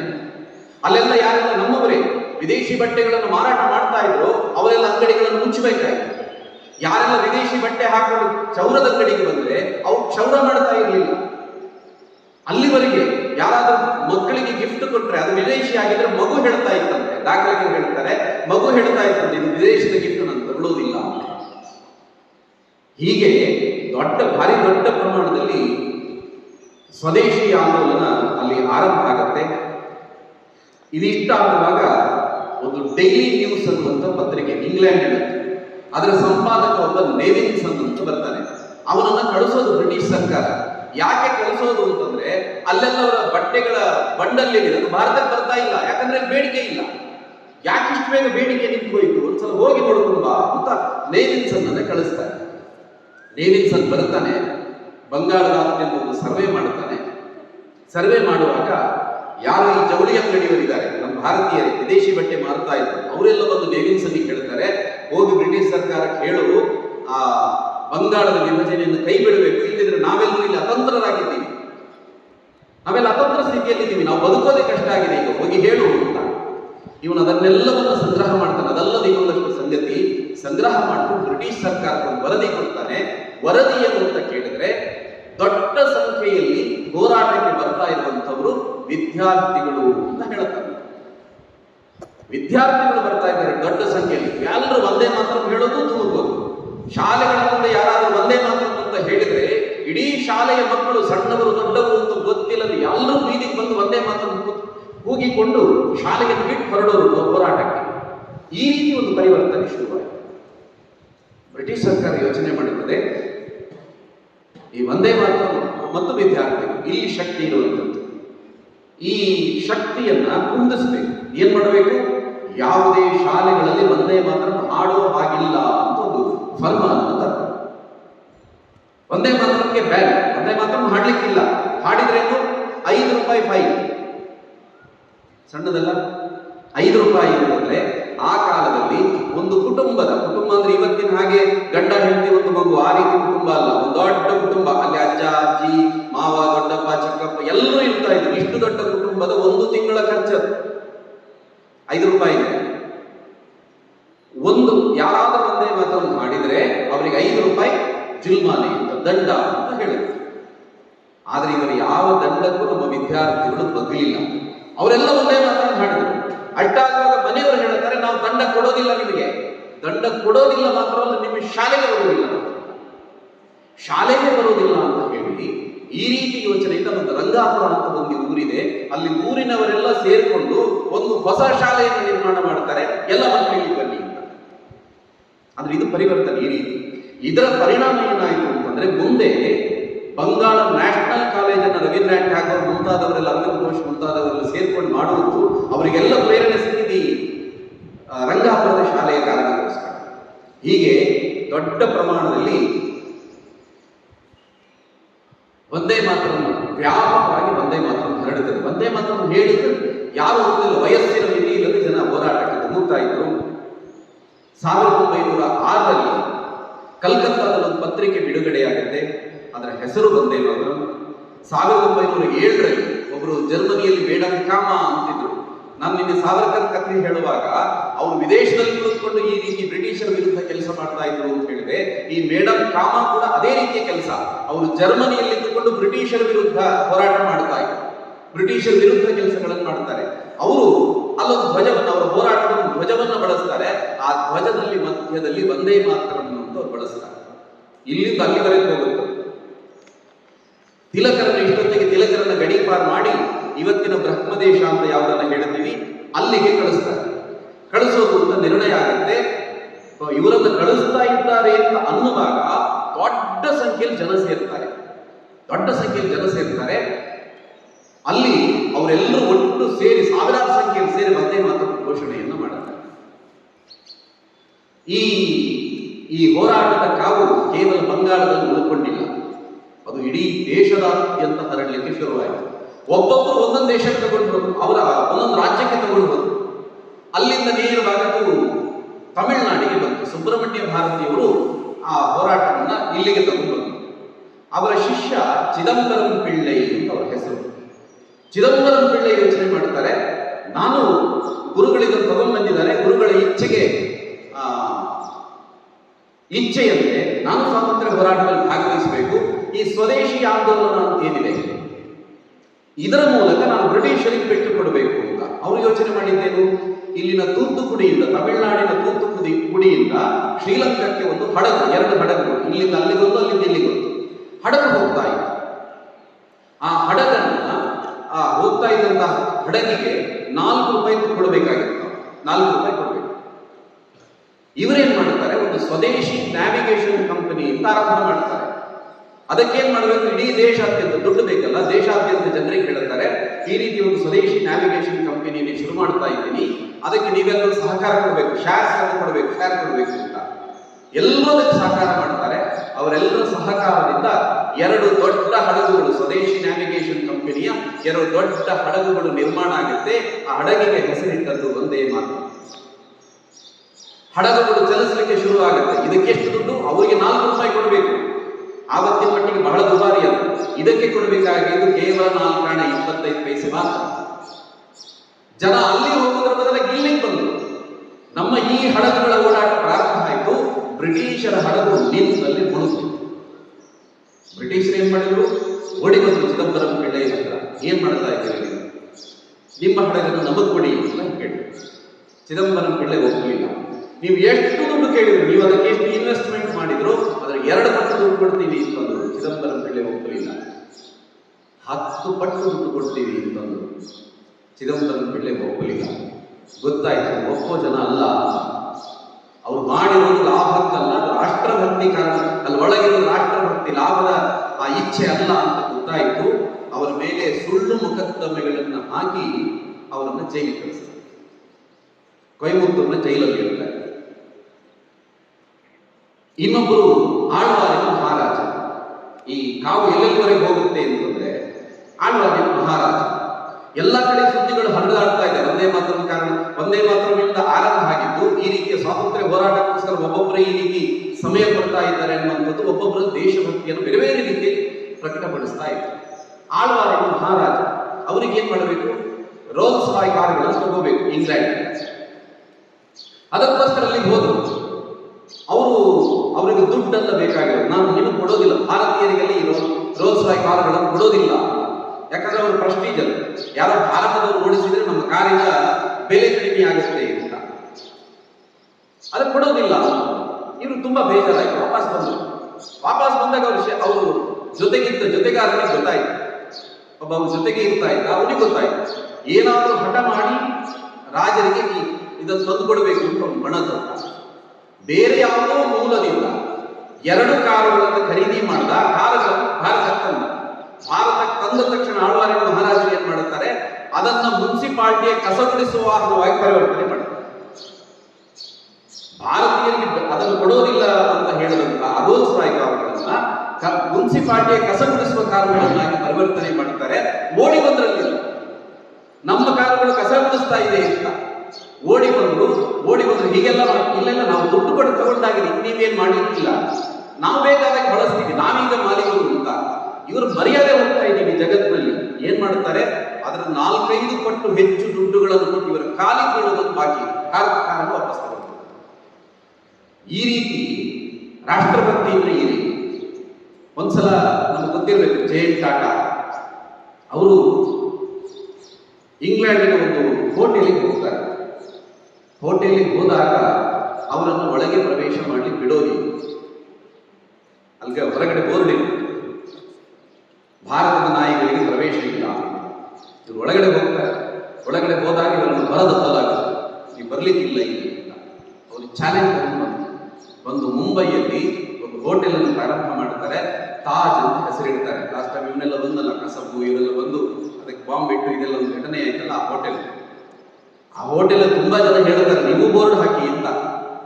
ಯಾರಿಗೆ ಬ್ರಿಟಿಷ್ ನಾಯಿಗಳಿಗೆ ಪ್ರವೇಶ ಇಲ್ಲ ಅಂತ ಬೋರ್ಡ್ ಹಾಕಿ ಅಂತಂದ್ರು. ಇವರು ಹಾಕಲಿಲ್ಲ. ಕೆಲವು ಕಡೆ ಹೇಳ್ತಾರೆ ಹಾಕಿದ್ದಾರೆ ಅಂತ, ಹಾಕಿಲ್ಲ ಆ ರೀತಿ. ಆದ್ರೆ ಅಲ್ಲಿ ಕೆಲಸಗಾರರಾಗಿ ವಿದೇಶಿಯರು ನೇಮಕ ಮಾಡ್ಕೊಳ್ತಾರೆ. ಹೀಗೆಲ್ಲ ಆದಾಗ ಕರ್ಜನ್ ಒಟ್ಟು ಇಲ್ಲಿ ಇದೆಲ್ಲ ಪರಿಣಾಮ. ಇದು ಕೆಲವು ಘಟನೆಗಳು ಮಾತ್ರ. ಇಡೀ ದೇಶಾದ್ಯಂತ ಈ ರೀತಿಯ ಘಟನೆಗಳು ನಡೆಯುತ್ತದೆ. ಘಟನೆಗಳು ನಡೆದಾಗ ಕರ್ಜನ್ ಅವನ ಮೇಲೆ ಒತ್ತಡ ಜಾಸ್ತಿ ಆಗುತ್ತೆ. ಅವನು ರಾಜೀನಾಮೆ ಕೊಟ್ಟು ಅವನು ವಾಪಸ್ ಹೋಗ್ತಾ ಇದ್ದ ಹಾಗೆ ಅಷ್ಟಕ್ಕೆ ಬ್ರಿಟಿಷರು ಸುಮ್ಮನೆ ಆಗೋದಿಲ್ಲ. ಯಾಕಂದ್ರೆ ಅವಮಾನ ಆಗಿದೆ ಅವರಿಗೆ. ಅದಕ್ಕೆ ಏನ್ ಮಾಡ್ತಾರೆ, ಎಲ್ಲ ಕ್ರಾಂತಿಕಾರಿಗಳನ್ನು ಬಂಧನ ಮಾಡ್ತಾರೆ. ವಿವೇಕಾನಂದರ ತಮ್ಮ ಭೂಪೇಂದ್ರ, ಅರವಿಂದರ ತಮ್ಮ ಬಾರೀಂದ್ರ ಘೋಷ್, ಆನಂತರ ಖುದಿರಾಮ್ ಬೋಸ್, ಖುದಿರಾಮ್ ಬೋಸ್ ಸಣ್ಣ ವಯಸ್ಸಿನಲ್ಲಿ ಪ್ರಾಣ ಬಿಡ್ತಾರೆ. ಈ ರೀತಿ ಅನೇಕರು ತಮ್ಮನ್ನ ಈ ಚಟುವಟಿಕೆಯಲ್ಲಿ ತೊಡಗಿಸಿಕೊಳ್ತಾರೆ. ಇಷ್ಟ ಆಗುವಾಗ ನಾನು ನಿನ್ನೆ ರಾಸ್ಬಿಹಾರಿ ಬೋಸ್ ಬಗ್ಗೆ ಹೇಳಿದೆ. ಅವರಲ್ಲಿ ಜಪಾನ್ನಲ್ಲಿ ಕುಳಿತುಕೊಂಡು, ನೆನಪಿದೆಯಲ್ಲ, ಜಪಾನ್ನಲ್ಲಿ ಕುಳಿತು 2ನೇ ಮಹಾಯುದ್ಧದಲ್ಲಿ ಭಾಗವಹಿಸಿದ ಭಾರತೀಯ ಕೈದಿಗಳನ್ನು ಬಿಡಿಸಿಕೊಂಡು INA ಸ್ಥಾಪನೆ ಮಾಡಿದ್ರು ಅಂತ ಆ ರಾಸ್ಬಿಹಾರಿ ಬೋಸ್ ಅವರೆಲ್ಲ ಈ ಹೊತ್ತಿಗೆ ಸ್ವಾತಂತ್ರ್ಯ ಹೋರಾಟದಲ್ಲಿ ಧುಮುಕಿದಂತು. ಅವರೆಲ್ಲರೂ ಬರ್ತಾರೆ. ಅಷ್ಟು ಮಾತ್ರ ಅಲ್ಲ, ಇನ್ನೊಬ್ಬ ವಂಚಿನಾಥನ್ ಅಂತ. ಈ ವಂಚಿನಾಥನ್ ಯಾರು ಅಂತ ಕೇಳಿದ್ರೆ ಆ ಸುಬ್ರಹ್ಮಣ್ಯಂ ಭಾರತಿಯವರ ಶಿಷ್ಯ. ಕ್ಷಮಿಸಿ, ಆ ಚಿದಂಬರಂ ಪಿಳ್ಳೆ ಶಿಷ್ಯ. ಸುಬ್ರಹ್ಮಣ್ಯ ಭಾರತಿಯವರ ಶಿಷ್ಯ ಚಿದಂಬರಂ ಪಿಳ್ಳೆ ಶಿಷ್ಯ ವಂಚಿನಾಥನ್, ತಮಿಳುನಾಡು. ಅವನಿಗೆ ಬಹಳ ಹಠ ಇತ್ತು. ನನ್ನ ಗುರುಗಳ ಮೇಲೆ ಸುಳ್ಳು ಕೇಸ್ ಹಾಕಿ ಜೈಲಿಗೆ ಹಾಕಿದಾರಲ್ಲ, ಆ ಕಲೆಕ್ಟರ್ ಆಶ್ ಕೊಲ್ಲಬೇಕು ಅಂತ ಒಂದೇ ಹಾಗೆ. ಈ ರೀತಿ ಅಲ್ಲಲ್ಲಿ ನಡೆಯುತ್ತೆ. ಇದೆಲ್ಲ ಕೆಲವು ಘಟನೆಗಳನ್ನು ಮಾತ್ರ ನೆನಪುಕೊಂಡಿದ್ದು. ಇಡೀ ದೇಶಾದ್ಯಂತ ನಡೆಯುತ್ತೆ ಈ ರೀತಿ ಘಟನೆಗಳು. ಕೊನೆಗೇನಾಗುತ್ತೆ, ಇಡೀ ಇಂಗ್ಲೆಂಡಿನ ರಾಜ ಜಾರ್ಜ್ V ಭಾರತಕ್ಕೆ ಓಡಿ ಬಂದವನು ಮೊದಲು ಮಾಡಿದ ಕೆಲಸ ಏನು ಅಂತಂದ್ರೆ, ಈ ವಿಭಜನೆಯಾದಂತಹ ಬಂಗಾಳವನ್ನು ಒಟ್ಟು ಮಾಡಿದ. ಅಷ್ಟು ಮಾತ್ರವಲ್ಲ, ಅಲ್ಲಿವರೆಗೆ ಅವರ ರಾಜಧಾನಿ ಕ್ಯಾಪಿಟಲ್ ಯಾವುದು ಅಂತ ಕೇಳಿದ್ರೆ ಕಲ್ಕತ್ತಾದಲ್ಲಿ ನಾವು ಬ್ರಿಟಿಷರು ಇದ್ರೆ ಇಲ್ಲಿ ನಮಗೆ ಉಳಿಗಾಲ ಇಲ್ಲ ಅಂತ ಅಲ್ಲಿಂದ ದೆಹಲಿಗೆ ಅದನ್ನು ವರ್ಗಾವಣೆ ಮಾಡಿದ. ಅಲ್ಲಿಂದ ಕ್ಯಾಪಿಟಲ್ ಶಿಫ್ಟ್ ಆಯಿತು.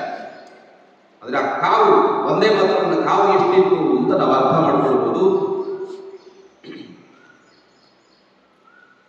ಇಷ್ಟೆಲ್ಲ ಆಗುವಾಗ ಇದೆಲ್ಲವೂ ಒಂದೇ ಮಾತ್ರವನ್ನ ಹಿನ್ನೆಲೆಯಲ್ಲಿ ನಾವು ನೆನಪು ಮಾಡಿಕೊಳ್ಬೇಕಾದ ಸಂಗತಿಗಳು. ಇಷ್ಟೆಲ್ಲ ಆಯಿತು 1923ನೇ ಇಸ್ವಿಯಲ್ಲಿ. ಆನಂತರ ಇಡೀ ದೇಶಾದ್ಯಂತ ವಂದೇ ಮಾತರಂ ಅಂತ ಹೇಳಿದಾಗ ಅದೊಂದು ರಣಮಂತ್ರ. ವಂದೇ ಮಾತರಂ ಇಲ್ಲದೆ ಯಾವುದೇ ಹೋರಾಟಗಳು ಇತ್ಯಾದಿ ಅದು ನಡೀಲಿಕ್ಕೆ ಸಾಧ್ಯ ಇಲ್ಲ ಅನ್ನುವ ರೀತಿಯಲ್ಲಿ ಇಡೀ ಮನೆಗಳಲ್ಲಿ ವಂದೇ ಮಾತರಂ ತುಂಬಿಕೊಂಡು 1923ನೇ ಇಸ್ವಿ ಆಂಧ್ರದ ಕಾಕಿನಾಡದಲ್ಲಿ ಒಂದು ಸಭೆ, ಅಖಿಲ ಭಾರತೀಯ ರಾಷ್ಟ್ರೀಯ ಕಾಂಗ್ರೆಸ್ನ ಸಭೆ. ಆ ಸಭೆಯಲ್ಲಿ ಸಾಮಾನ್ಯರು ಪರಂಪರೆ ಆಗಿಬಿಟ್ಟಿದೆ. ರವೀಂದ್ರನಾಥ್ ಠಾಗೂರ್ ಹೇಳಿದ್ದಾರೆ, ಈ ಹಾಡು ಒಂದೇ ಮಾತ್ರ ಮೇಲಿದೆ, ಇದು ನಮ್ಮ ಹೋರಾಟದ ಯಾವುದು ಸಭೆಗಳು ನಡೆಯುತ್ತದೆ ಆರಂಭದಲ್ಲಿ ಕೊನೆಯಲ್ಲಿ ಯಾವಾಗಲೂ ದೊಡ್ಡ ಹಾಡನ್ನು ಹಾಡಬೇಕು, ಪರಂಪರೆ ಅದು ಹಾಗೆ ಮುಂದುವರೆಕೊಂಡು. ಆವತ್ತು ಒಂದೇ ಮಾತ್ರವನ್ನ ಹಾಡ್ಲಿಕ್ಕೋಸ್ಕರ ಒಬ್ಬರು ಗಂಧರ್ವ ಗಾಯಕ, ಕಂಚಿನ ಕಂಠದ ಗಂಧರ್ವ ಗಾಯಕ ಅಂತ ವಿಷ್ಣು ದಿಗಂಬರ್ ಪಲುಸ್ಕರ್ ಅಂತ ಅವರನ್ನು ಕರೀತಾ ಇದ್ರು. ಅವರನ್ನು ಕರೆದು ಅವರು ಒಂದೇ ಮಾತ್ರ ಹಾಡ್ಲಿಕ್ಕೋಸ್ಕರ, ಈ ಉಳಿದವರು ಏನು ಭಾಷಣ ಮಾಡ್ತಾರದು ಮುಖ್ಯ ಅಲ್ಲ, ಒಂದೇ ಮಾತ್ರ ಹಾಡ್ಲಿಕ್ಕೆ ಅವರನ್ನು ಕರೆದಿದ್ರು. ಅವರು ಒಂದೇ ಮಾತ್ರ ಹಾಡ್ಲಿಕ್ಕೋಸ್ಕರ ಎದ್ದು ನಿಂತು, ಅವರು ಎದ್ದು ನಿಂತದ್ದೇ ತಡ ಸಾಗರದ ಹಾಗೆ ಜನ ಸೇರಿದರು. ಸಾಗರ ಬರ್ತಿತ್ತು ಜನ. ನಾವು ಇಷ್ಟು ಜನ ಇದ್ರು ಯಾರೋ ಇಬ್ಬರು ಮಾತಾಡ್ತಾ ಇದ್ರೆ ಸೌಂಡ್ ಕೇಳುತ್ತೆ ನಮಗೆ, ಆದ್ರೆ ಅಲ್ಲಿ ಸಾಗರದ ಹಾಗೆ ಜನ ಇದೆ.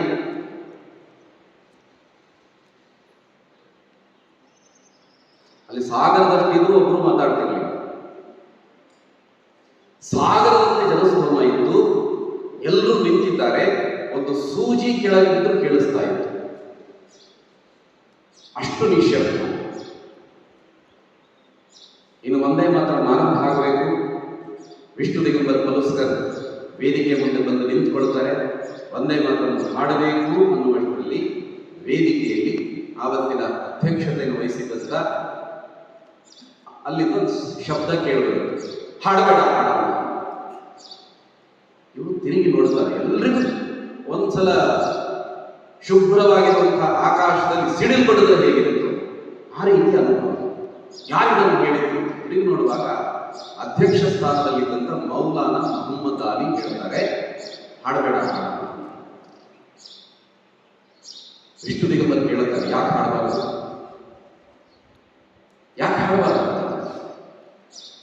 ಮೌಲಾನಾ ಮೊಹಮ್ಮದ್ ಅಲಿ ಹೇಳುತ್ತಾರೆ, ಈ ಹಾಡಿನಲ್ಲಿ ನೀವು ದೇಶವನ್ನ ದುರ್ಗೆ, ಲಕ್ಷ್ಮಿ, ಸರಸ್ವತಿ ಅಂತೆಲ್ಲ ವರ್ಣನೆ ಮಾಡಿದ್ವಿ. ವಿಗ್ರಹ ಪೂಜೆಗೆ ನನ್ನ ಮತದಲ್ಲಿ ಇಸ್ಲಾಂನಲ್ಲಿ ನಿಷೇಧ ಇದೆ, ಹಾಡಬಾರದು ಅಂತ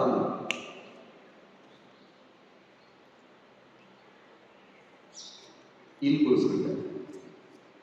ಹಾಡಬಾರದು ಅಂತ ವಿಷ್ಣು ದಿಗಂಬರ್ ಪಲುಸ್ಕರ್ ಕೇಳುತ್ತಾರೆ, ಯಾಕೆ ಹಾಡಬಾರದು? ಇದನ್ನ ಹಾಡಬೇಕು ಅನ್ನುವಂಥದ್ದು ಇಲ್ಲಿರುವಂತಹ ಜನರ ಇಚ್ಛೆ. ನಾನಿದನ್ನ ಯಾವುದೋ ಮಸೀದಿಯಲ್ಲೂ ಮತೀಯ ಕೂಟದಲ್ಲಿ ಹಾಡ್ತಾ ಇಲ್ಲ. ನಿಮ್ಮ ಮತಗಳನ್ನು ಅಲ್ಲಿಟ್ಬಿಡಿ, ಇದು ದೇಶಕ್ಕೆ ಸಂಬಂಧಪಟ್ಟಂತ ವಿಚಾರ, ನಾನು ಹಾಡೇ ಹಾಡ್ತೀನಿ ಅಂತ ಒಂದೇ ಮಾತ್ರ ಶುರು ಮಾಡಿದ್ರು. ಅವರು ಒಂದೇ ಮಾತ್ರ ಹಾಡಲಿಕ್ಕೆ ಶುರು ಮಾಡಿದ್ದೇ ತಡ ವೇದಿಕೆಯಲ್ಲಿ ಅಧ್ಯಕ್ಷ ಪೀಠದಲ್ಲಿದ್ದಂತಹ ಮೌಲಾನಾ ಮೊಹಮ್ಮದ್ ಅಲಿ ಸಭೆಯನ್ನ ಧಿಕ್ಕರಿಸಿ ಸಭಾತ್ಯಾಗ ಮಾಡಿ ಇಲ್ಲಿಂದ ಹೊರಟು. ಆವತ್ತಿನ ಸಭೆ ಮುಗಿಯುತ್ತದೆ. ಆದರೆ ಉಳಿದೆಲ್ಲ ನಮ್ಮ ನಾಯಕರುಗಳಿಗೆ, ನಾನು ಇನ್ಯಾವ ನಾಯಕರ ಹೆಸರು ಹೇಳೋದಿಲ್ಲ, ಇವುಗಳು ಇತಿಹಾಸ ಓದ್ಕೊಂಡು, ಸರಿಯಾದ ಇತಿಹಾಸ ಓದ್ಕೊಂಡು ಅವರು ಯಾರ್ಯಾರು ಅಂತ ನೀವೇ ಯೋಚನೆ ಮಾಡ್ಕೊಳ್ಳಿ. ಉಳಿದೆಲ್ಲ ನಾಯಕರು ಯೋಚನೆ ಮಾಡ್ತಾರೆ, ಒಂದೇ ಮಾತ್ರ ಹಾಡಿದ್ರೆ ಇವರಿಗೆ ಆಗೋದಿಲ್ಲ, ಇವ್ರ ಜೊತೆಗೆ ಇಲ್ಲದೆ ಇದ್ರೆ ನಮಗೆ ಮುಂದೆ ನಮ್ಮ ಜೊತೆ ಯಾರು, ನಮ್ಮ ಜೊತೆ ಅಂದ್ರೆ ನಮಗೆ ಮುಂದೆ ಸ್ವಾತಂತ್ರ್ಯ ಬಂದು ನಮ್ಮ ಜೊತೆಗೆ ನಾವು ಕುರ್ಚಿಯಲ್ಲಿ ಕೂತ್ಕೋಬೇಕಲ್ಲ, ಇವರೆಲ್ಲ ಆಧಾರ ನಮಗೆ. ಏನ್ ಮಾಡಬೇಕು? ಒಂದು ಅವರನ್ನು ಬಿಡಬೇಕು, ಇಲ್ಲ ಒಂದೇ ಮಾತ್ರ ಬಿಡಬೇಕು. ಯಾವುದನ್ನು ಬಿಟ್ಟರು? ಒಂದೇ ಮಾತ್ರ ಅವರನ್ನು ಬಿಡೋ ಹಾಗಿಲ್ಲ, ಯಾಕಂದ್ರೆ ಕುರ್ಚಿ ಬೇಕು ಅವರಿಗೆ. ಅದಕ್ಕೆ ಏನ್ ಮಾಡಿದ್ರು? ಒಂದೇ ಮಾತ್ರವನ್ನ ತುಂಡು ಮಾಡಿದ್ರು. ತುಂಡು ಅಂದ್ರೆ ಎಲ್ಲಿಗೆ? ಅದರಲ್ಲಿದ್ದೆ ತ್ವಂ ದುರ್ಗಾ ದಶಪ್ರಹರಣಧಾರಿಣಿ ಕಮಲ ಕಮಲದಲ ವಿಹಾರಿಣಿ ತುಮಿ ವಿದ್ಯಾ ತುಮಿ ಧರ್ಮ ಅಂತೆಲ್ಲ ಹೇಳುವಂತಹ ಸಾಲುಗಳಿಗೆ ಕತ್ತರಿ ಹಾಕಿ ಕೇವಲ ಮೊದಲಿನ ಒಂದು ಚರಣ, ಪ್ರಕೃತಿಯ ವರ್ಣನೆ ಇರುವ ಒಂದು ಚರಣ ಮಾತ್ರ ಉಳಿಸಿಕೊಂಡು ಉಳಿದದ್ದೆಲ್ಲ ತುಂಡು ಮಾಡಿದ್ರು. ತುಂಡು ಮಾಡಿದ ನಂತರ ಆದರೂ ಹಾಡಿದ್ರ? ಅವರು ಹಾಡಿದ್ರು. ಯಾರಿಗೋಸ್ಕರ ತುಂಡಾಯಿತು? ಏನದು ಒಂದೇ ಮಾತ್ರ ಅಂದ್ರೆ ಏನು? ಒಂದೇ ಮಾತ್ರ ತಾಯಿಯ ವಂದಿಸು. ಇಡೀ ದೇಶದ ತಾಯಿಯ ವರ್ಣನೆ ಮಾಡಿರುವಂಥದ್ದು, ತಾಯಿಯ ಪರಿಚಯವನ್ನು ಮಕ್ಕಳಿಗೆ ಮಾಡಿಕೊಡುವಂತಹ ಒಂದು ಗೀತೆ. ತನ್ನ ರಾಜಕೀಯ ಕಾರಣಕ್ಕೋಸ್ಕರ ಅದನ್ನು ತುಂಡು ಮಾಡಲಾಯಿತು. ನಿಮಗೆ ಗೊತ್ತಿರಲಿ, ಒಂದೇ ಮಾತ್ರ ಅನ್ನುವಂಥದ್ದು ಅದು ಬರಿಯ ಹಾಡು ಆಗಿರಲಿಲ್ಲ. ನಾನು ರಣಮಂತ್ರ ಅಂತ ಹೇಳಿದೆ. ಒಂದು ದೇಶದ ಒಂದು ನಾಡಿಯ ರೀತಿ ಅದು ಕೆಲಸ ಮಾಡ್ತಾ ಇದೆ.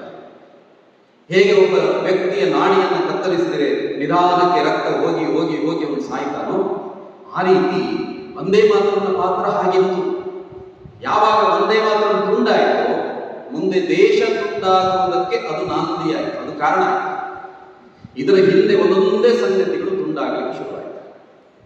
ಮೊದಲು ವಂದೇ ಮಾತರಂ ತುಂಡಾಯಿತು, ಆನಂತರ ನಮ್ಮ ದೇಶಕ್ಕೆ ಯಾವ ಧ್ವಜ ಬೇಕು ಅಂತ ಒಂದು ಚಿಂತನೆ ಇದು 21ರಲ್ಲಿ ನಡೆದರೆ 23ರಲ್ಲಿ ಈ ತುಂಡಾಗಿರುವಂಥದ್ದು 21ರಲ್ಲಿ 23ರಲ್ಲಿ ನಮ್ಮ ದೇಶಕ್ಕೆ ಯಾವ ಧ್ವಜ ಬೇಕು ಅಂತ ಅದಕ್ಕೊಂದು ಸಮಿತಿ ಮಾಡಿದ್ರು.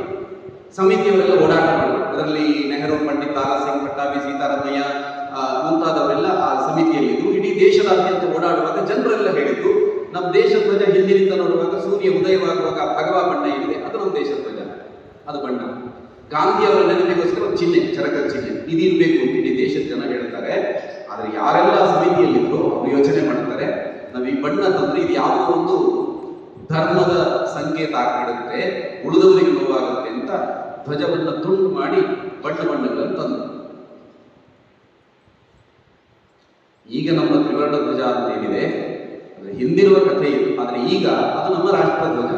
ಹಾಗಾಗಿ ಅದು ಸಂವಿಧಾನ ಸ್ವೀಕಾರ ಮಾಡಿ ಆಗಿದೆ. ಅದರ ಹಿಂದಿನ ಕಥೆಗಳು ಗೊತ್ತಿರಬೇಕು. ಆದರೆ ರಾಷ್ಟ್ರ ಧ್ವಜ ಅಂತ ಸ್ವೀಕಾರ ಮಾಡಿದ ನಂತರ ಅದಕ್ಕೆ ಎಷ್ಟು ಗೌರವ ಕೊಡಬೇಕು ಅಷ್ಟನ್ನು ಕೊಡಲೇಬೇಕು, ನಮ್ಮ ಕರ್ತವ್ಯ. ಆದರೆ ಅದರ ಹಿಂದಿನ ಕಥೆ ಗೊತ್ತಿರಬೇಕು ಅಂತ ಹೇಳಿತ್ತು. ಬಣ್ಣ ಬಣ್ಣದ ಧ್ವಜವನ್ನು ತಂದಿರುವುದರ ಹಿಂದೆ ಈ ಹುನ್ನಾರ ಇತ್ತು. ಅಲ್ಲಿಗೆ ಮುಗಿಯಲಿಲ್ಲ. ರಘುಪತಿ ರಾಘವ ರಾಜಾರಾಮ ಪತೀತ ಪಾವನ ಸೀತಾರಾಮ ಹಾಡ್ತಾ ಇದ್ದಾರೆ. ಹಾಡ್ತಾ ಇರುವಾಗ ಅವರಿಗೆ ಅನಿಸಿತು ಎಲ್ಲರೂ ಬರಬೇಕಲ್ಲ, ಅದಕ್ಕೆ ಈಶ್ವರನ ಜೊತೆ ಅಲ್ಲ ಅನುಸರಿಸಬೇಕು. ಭಜನೆ ತುಂಡಾಯಿತು. ಅವ್ರು ಕೊನೆಗೂ ಹಾಡಲಿಲ್ಲ, ಅದು ಬೇರೆ ವಿಷಯ. ಅವ್ರು ಕೊನೆಗೂ ಹಾಡಲಿಲ್ಲ. ಅದು ಭಾಷೆ ವಿಭಜನೆ ತನಕ ಬಂತು. ನಮ್ಮ ದೇಶದ ಭಾಷೆ ಹಿಂದಿ ಅಂತ. ಹಿಂದಿ ಅಂತಂದ್ರೆ ರಾಷ್ಟ್ರ ಭಾಷೆ ಅಂತ ಯಾರು ಘೋಷಣೆ ಮಾಡಬೇಕು ಅಂತಿಲ್ಲ. ನೀವು ಯಾವುದೇ, ನಿಮಗೆ ಹಿಂದಿ ಗೊತ್ತಿದ್ರೆ ರಾಜ್ಯ, ಯಾವುದೇ ರಾಜ್ಯಕ್ಕೆ ಹೋದ್ರು ಅಲ್ಲಿ ಯಾರಾದರೂ ಸಿಗ್ತಾರೆ, ಸಂವಹನಕ್ಕೆ ಸಿಗ್ತಾರೆ ಸಹಜವಾಗಿ. ಹಾಗಾಗಿ ಹಿಂದಿನಿಂದ ನಮ್ಮ ದಯಾನಂದ, ಶ್ರದ್ಧಾನಂದ ಮುಂತಾದವರೆಲ್ಲರೂ ಅಂತ ಅನೇಕ ಮಹಾಪುರುಷರು ಹಾಡಿ ಹೊಗಳಿ ಆ ಭಾಷೆಗಳಲ್ಲಿ ಹೇಳಿರುವುದನ್ನು ನಾವು ಸ್ವೀಕಾರ ಮಾಡಿದ್ದೇವೆ. ನಮಗೆ ಯಾವ ಭಾಷೆ, ಕನ್ನಡವನ್ನು ನಾವು ಎಷ್ಟು ಪ್ರೀತಿ ಮಾಡ್ತೀವೋ ದೇಶದ ಎಲ್ಲ ಭಾಷೆಗಳನ್ನು ಅಷ್ಟೇ ಪ್ರೀತಿ ಮಾಡ್ತೀವಿ. ಅದೇನಾಯಿತು, ನಮಗೆ ಈ ಹಿಂದಿ ಬೇಡ, ರಾಷ್ಟ್ರ ಭಾಷೆಯಾಗಿ ಉರ್ದು ತನ್ನಿ ಅಂತ ಮುಸ್ಲಿಂ ಲೀಗ್ ಹೇಳಿದರು. ಇಲ್ಲಿ ಚಿಂತೆ ಮತ್ತೆ ಶುರುವಾಯಿತು. ಹಿಂದಿ ಮತ್ತು ಉರ್ದು ಯಾವುದನ್ನು ತಗೊಳ್ಳೋದು? ಪೂರ್ತಿ ಹಿಂದಿಯನ್ನು ಬಿಡೋ ಹಾಗಿಲ್ಲ, ಅಥವಾ ಪೂರ್ತಿ ಉರ್ದುವನ್ನು ಸ್ವೀಕಾರ ಮಾಡೋ ಹಾಗಿಲ್ಲ. ಅದಕ್ಕೆ ಹಿಂದಿ ಮತ್ತು ಉರ್ದುವನ್ನು ಮಿಶ್ರ ಮಾಡಿದಂಥ ಒಂದು ವಿಚಿತ್ರ ಭಾಷೆ ಜನ್ಮ ತಾಳಿತು. ಅದಕ್ಕೆ ಹಿಂದೂಸ್ಥಾನಿ ಅಂತ ಹೆಸರಿಟ್ಟರು. ಆ ಹಿಂದೂಸ್ಥಾನಿ ಭಾಷೆಯಲ್ಲಿ ಮಕ್ಕಳಿಗೆ ರಾಮಾಯಣ ಪಾಠ. ಆ ರಾಮಾಯಣದಲ್ಲಿ ರಾಮ ಬಾದಶಃ ರಾಮ ಅಂತ, ಸೀತೆ ಬೇಗಂ ಸೀತಾ ಆದ್ಲು, ವಸಿಷ್ಠರು ಮೌಲ್ವಿ ಆದ್ರು, ಲಕ್ಷ್ಮಣ ಶಹಜಾದ್ ಅಂತ ಅನಿಸ್ಕೊಂಡು ಭಾಷೆಯನ್ನು ತುಂಡಾಯಿತು. ಇದೆಲ್ಲವೂ ವಂದೇ ಮಾತರದಿಂದ ಆರಂಭ ಆಗಿ ದೇಶ ವಿಭಜನೆಯ ತನಕ ಬಂದು ನಿಂತಿದೆ.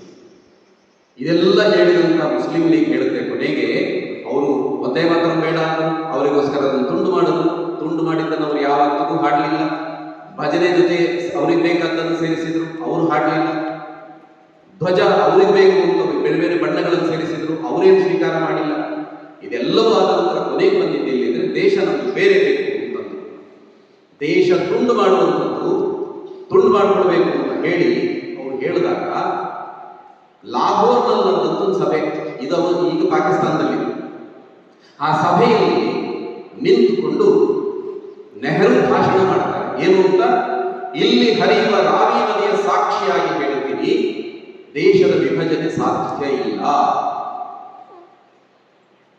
ಅದು ಮೂರ್ಖರ ಕನಸು ಅಂತಂದು. ದೇಶ ವಿಭಜನೆಯ ಕನಸನ್ನು ಯಾರು ಕಾಣ್ತಾ ಇದ್ರು, ಅವರು ಮೂರ್ಖರು ಅಂತಂದು. ಅವರ ಕಣ್ಮುಂದೆ ದೇಶ ತುಂಡಾಯಿತು. ತುಂಡಾದ ದೇಶದ ಮೊದಲ ಪ್ರಧಾನಿ ಅವರೇ ಯಾರು? ದೇಶದ ಜನ ಮೂರ್ಖರ.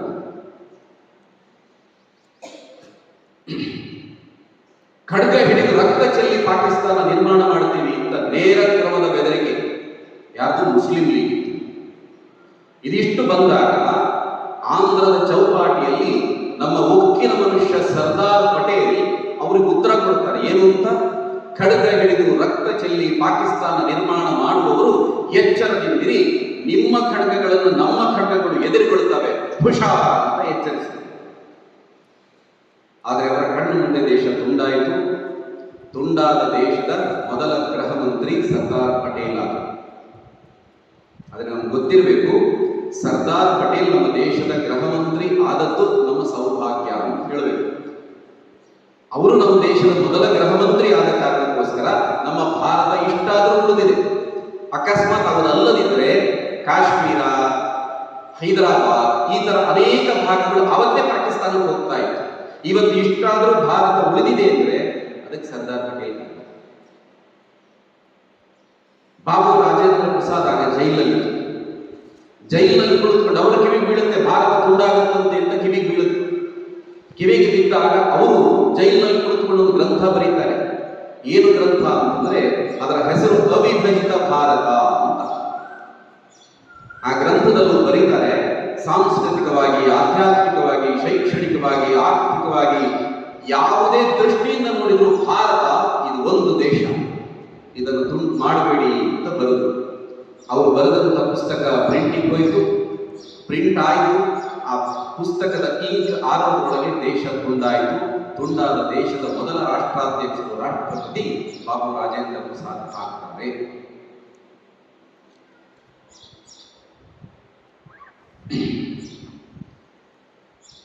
ದೇಶ ವಿಭಜನೆ ಆಗುವುದನ್ನು ತಡೆಯುವಂತಹ ಶಕ್ತಿ ಎದ್ದು ಆ ಮಂತ್ರಕ್ಕಿತ್ತು. ಆ ಶಕ್ತಿ ಇದ್ದದ್ದು ಒಂದೇ ಮಾತ್ರವೇ. ಅದು ಯಾವಾಗ ತುಂಡಾಯಿತು, ನಾನು ಆರಂಭದಲ್ಲಿ ಹೇಳಿದೆ, ಒಬ್ಬ ವ್ಯಕ್ತಿಯ ನರವನ್ನು ತುಂಡು ಮಾಡಿದ್ರೆ ಹೇಗೆ ನಿಧಾನಕ್ಕೆ ಸಾಯ್ತಾ ಸಾಯ್ತಾ ಸಾಯ್ತಾ ಹೋಗ್ತಾನೆ, ಆ ರೀತಿ ಯಾವಾಗ ಒಂದೇ ಮಾತ್ರ ತುಂಡಾಯಿತು ಆವತ್ತಿನಿಂದ ದೇಶದ ಒಂದೊಂದೇ ಶ್ರದ್ಧಾ ಬಿಂದುಗಳು ತುಂಡಾಗ್ತಾ ಬಂತು. ಕೊನೆಗೆ ಅದು ದೇಶ ವಿಭಜನೆಗೆ ನಾಂದಿಯಾಯಿತು.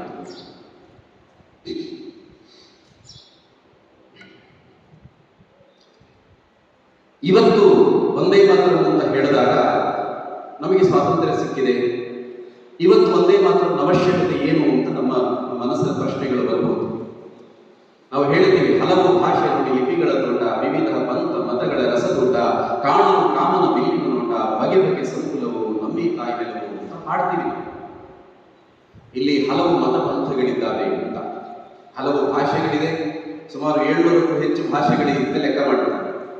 ಅದೆಷ್ಟೋ ಮತಗಳಿದೆ, ಅದೆಷ್ಟೋ ಜಾತಿಗಳಿದೆ. ಇವೆಲ್ಲವೂ ಏನು ಅಂತ ಕೇಳಿದ್ರೆ ಭಾರತಕ್ಕೆ ಆಪತ್ತಲ್ಲ, ಇದೆಲ್ಲವೂ ಸಂಪತ್ತು. ಪ್ರತಿಯೊಂದು ಮತದಲ್ಲೂ, ಪ್ರತಿಯೊಂದು ಆಚರಣೆಗಳಲ್ಲೂ, ಪ್ರತಿಯೊಂದು ಜಾತಿ ಒಂದೊಂದು ರೀತಿಯ ವೈವಿಧ್ಯವನ್ನು ನಾವು ಕಾಣ್ತೀವಿ. ವಿವಿಧತೆಯಲ್ಲಿ ಏಕತೆ ಅಂತ ಹೇಳ್ತೀವಲ್ಲ, ಆ ರೀತಿ ಇತ್ತು. ಆದರೆ ಅದು ಕಾರಣಾಂತರದಿಂದ ಅದನ್ನೆಲ್ಲವೂ ಕೂಡ ನಾವು ಯಾವುದನ್ನು ಸಂಪತ್ತು ಅಂತ ಅಂದ್ಕೊಂಡಿದ್ದೀವೋ ಅದು ಇವತ್ತಿನ ಪರಿಸ್ಥಿತಿಯಲ್ಲಿ ಅದು ಆಪತ್ತು ಅನ್ನುವ ಸ್ಥಿತಿಗೆ ಬಂದಿದೆ. ನಮ್ಮ ಜಾತಿಗಳ ಮಧ್ಯೆ ಒಡಕುಗಳು ಪ್ರಾರಂಭ ಆಗಿದೆ. ಮತಗಳ ಮಧ್ಯೆ ನಾನು ಲಿಂಗಾಯತನೋ ವೀರಶೈವನೋ ಅಂತ ಒಳಗಡೆ ನಾನು ಶೈವನೋ ವೈಷ್ಣವನೋ ಗಾಣತತ್ಯನೋ ಶಾಕ್ತನೋ ಈ ಗಲಾಟೆಗಳು, ಎಷ್ಟು ದೊಡ್ಡ ಗಲಾಟೆಗಳು ಒಳಗಿನೊಳಗೆ ನಮ್ಮ ಒಳಗೆ ಇದು ರಾಷ್ಟ್ರದ ಆತ್ಮವನ್ನು ದುರ್ಬಲಗೊಳಿಸ್ತಾ ಇದೆ. ನದಿ ನೀರಿನ ಜಗಳಕ್ಕೋಸ್ಕರ ಜಗಳ ಮಾಡ್ತೀವಿ. ನೀವು ಯಾವುದೇ ರಾಜ್ಯ ತಗೊಳ್ಳಿ, ಕೇವಲ ಕರ್ನಾಟಕ ತಮಿಳುನಾಡಿಗೆ ಕಾವೇರಿ ಜಗಳ ಮಾತ್ರ ಅಲ್ಲ, ಯಾವುದೇ ರಾಜ್ಯ ತಗೊಳ್ಳಿ, ಅಲ್ಲಿ ಒಂದು ನದಿ ನೀರಿನ ಸಲುವಾಗಿ ಅಥವಾ ಯಾವುದೋ ಒಂದು, ಇಲ್ಲಿ ನಮಗೂ ಮಹಾರಾಷ್ಟ್ರಕ್ಕೂ ಬೆಳಗಾವಿ ಸಲುವಾಗಿ ಜಗಳ ಹೇಗಿದೆಯೋ ಅಥವಾ ಯಾವುದೋ ಒಂದು ಭೂಭಾಗದ, ಆ ರೀತಿ ಭೂಭಾಗಕ್ಕೆ ಸಂಬಂಧಪಟ್ಟಂತೆ ಪ್ರತಿಯೊಂದಕ್ಕೂ ಜಗಳ ಇದೆ, ಒಡಗುಗಳಿವೆ.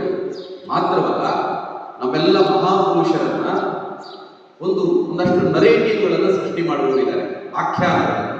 ಹೇಗೆ ಅಂತಂದ್ರೆ, ಬಸವಣ್ಣ ಅಂತಂದ್ರೆ ನಮ್ಮ ಸಂಸ್ಕೃತಿ ವಿರೋಧಿ, ಯಾರು ನಾರಾಯಣ ಗುರುಗಳು ಅಂತಿದ್ದಾರೆ ಅವರು ನಮ್ಮ ಸಂಸ್ಕೃತಿ ವಿರೋಧಿ, ಬುದ್ಧ ಇದ್ದಾರೆ ಅವರು ನಮ್ಮ ಸಂಸ್ಕೃತಿ ವಿರೋಧಿ. ಈ ರೀತಿ ಬಿಂಬಿಸುವಂತ ಆಖ್ಯಾನಗಳನ್ನು ಸೃಷ್ಟಿ ಮಾಡುವಂಥದ್ದು ಇವತ್ತು ನಡೆಯುತ್ತಾ ಇದೆ. ಇದೆಲ್ಲವೂ ನಮ್ಮ ಒಳಗಡೆ ನಡೆಯುತ್ತಾ ಇರುವಂತಹ ಒಡಗುಗಳು. ಇದೆಲ್ಲವೂ ಸರಿಯಾಗಬೇಕು ಅಂತಿದ್ರೆ ಅವರನ್ನ ಎಲ್ಲರನ್ನೂ ಸರಿ ಮಾಡುವಂಥ ಮಂತ್ರ ಮತ್ತು ಆ ಮಂತ್ರ ಅಂದ್ರೆ ಒಂದೇ ಮಾತ್ರ ಆ ಶಕ್ತಿ ಖಂಡಿತವಾಗಿಯೂ ಇದೆ. ಹಾಗಾಗಿ ಒಂದೇ ಮಾತ್ರ ಅನ್ನುವಂಥದ್ದು ಕೇವಲ ಸ್ವಾತಂತ್ರ್ಯ ಹೋರಾಟದಲ್ಲಿ ಒಂದು ಮುಖ್ಯ ಪಾತ್ರವನ್ನು ವಹಿಸಿತ್ತು ಅಂತ ಮಾತ್ರ ಅಲ್ಲ, ಅದು ಇವತ್ತಿಗೂ ಮತ್ತು ಮುಂದೆ ಅದು ಈ ರಾಷ್ಟ್ರವನ್ನು ಉಳಿಸುವಂತಹ ಮಂತ್ರ. ರಾಷ್ಟ್ರದ ಎಲ್ಲ ಜಾತಿ ಮತ ಪಂಥವನ್ನ ಮೀರಿ ಎಲ್ಲ ಜನರನ್ನು ಒಗ್ಗೂಡಿಸುವಂತ ಮಂತ್ರವಾಗಿ ಖಂಡಿತ ಒಂದೇ ಮಾತ್ರ ಅದು ತನ್ನ ಕೆಲಸವನ್ನು ಮಾಡುತ್ತದೆ. ಅದಕ್ಕೆ ಅದನ್ನ ಎಲ್ಲ ಕಡೆ ಪಸರಿಸುವಂತಹ ಕಾರ್ಯವನ್ನ ನಾವೆಲ್ಲರೂ ಮಾಡಬೇಕಾಗಿದೆ.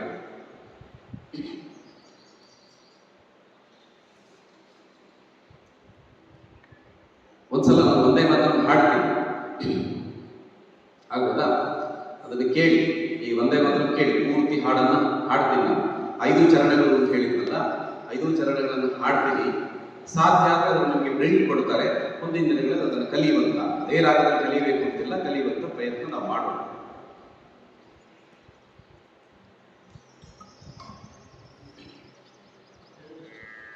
ಸರ್ ನಿಲ್ಲುವ, ಸರ್ ನಿಲ್ಲುವ ಎಲ್ಲ.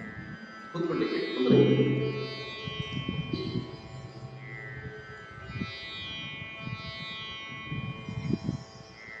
ವಂದೇ ಮಾತರಂ, ಸುಜಲಾಂ ಸುಫಲಾಂ ಮಲಯಜ ಶೀತಲಾಂ ಸಸ್ಯಶ್ಯಾಮಲಾಂ ಮಾತರಂ ವಂದೇ ಮಾತರಂ, ವಂದೇ ಮಾತರಂ.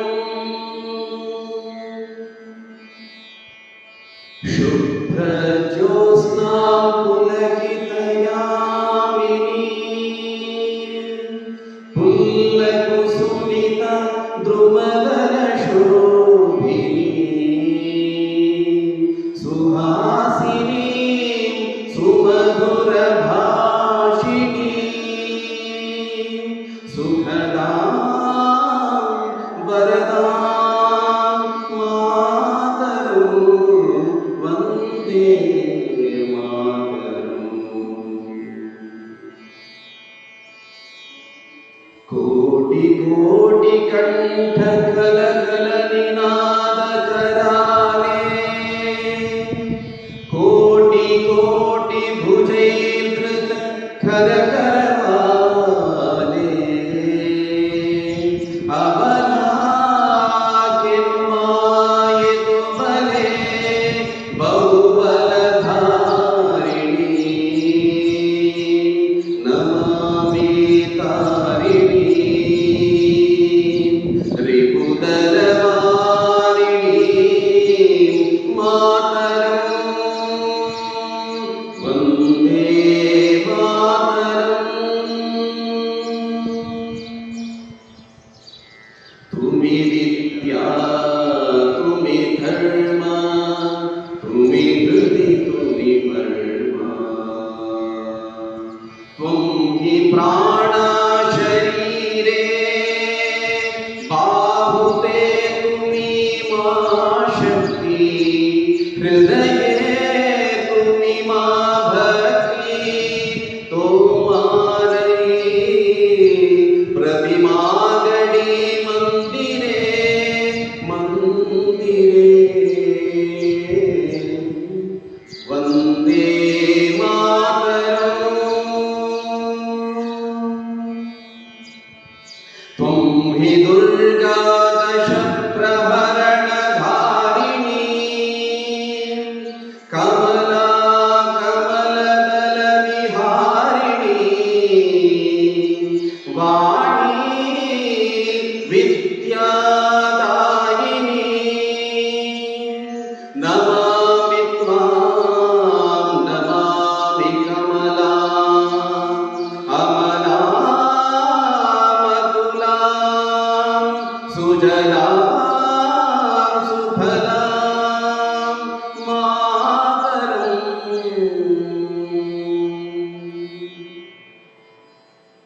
ವಂದೇ ಮಾತರಂ.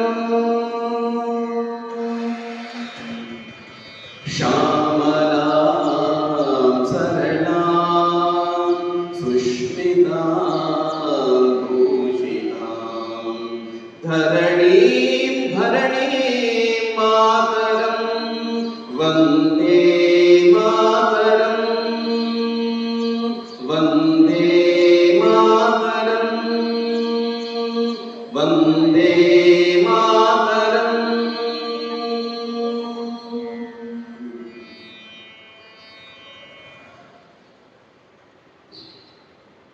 ಈ ವಂದೇ ಮಾತರಂ ಎಲ್ಲ ಕಡೆಗಳಲ್ಲಿ ಮೊಳಗಬೇಕು ಅನ್ನುವಂಥದ್ದು ರಾಷ್ಟ್ರಕವಿ ರವೀಂದ್ರನಾಥ್ ಠಾಗೂರ್ ಅವರ ಇಚ್ಛೆ.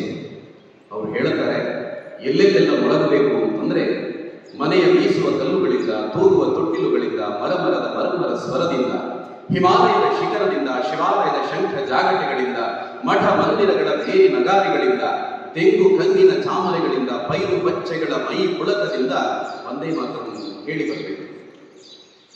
ಅಕ್ಕ ತಂಗಿಯರ ಹಾಡು ಹಸೆಗಳಿಂದ, ಪೊಲೀಸ್ ಸೈನಿಕರ ಕೋವಿಯ ಬಾಯಿಂದ, ನೆಲ ಗೋಡೆ ಛಾವಣಿಗಳಿಂದ ಒಂದೇ ಮಾತನ್ನು ಕೇಳಿ ಬರಬೇಕು. ಆಗ ತಾಯಿ ಭಾರತ ಮಾತೆ ಆಕೆ ದುರ್ಗೆಯಾಗಿ, ಸರಸ್ವತಿಯಾಗಿ, ಲಕ್ಷ್ಮಿಯಾಗಿ ನಮ್ಮನ್ನೆಲ್ಲ ಹರಿಸ್ತಾಳೆ. ಭಾರತ ಅದು ಜಗತ್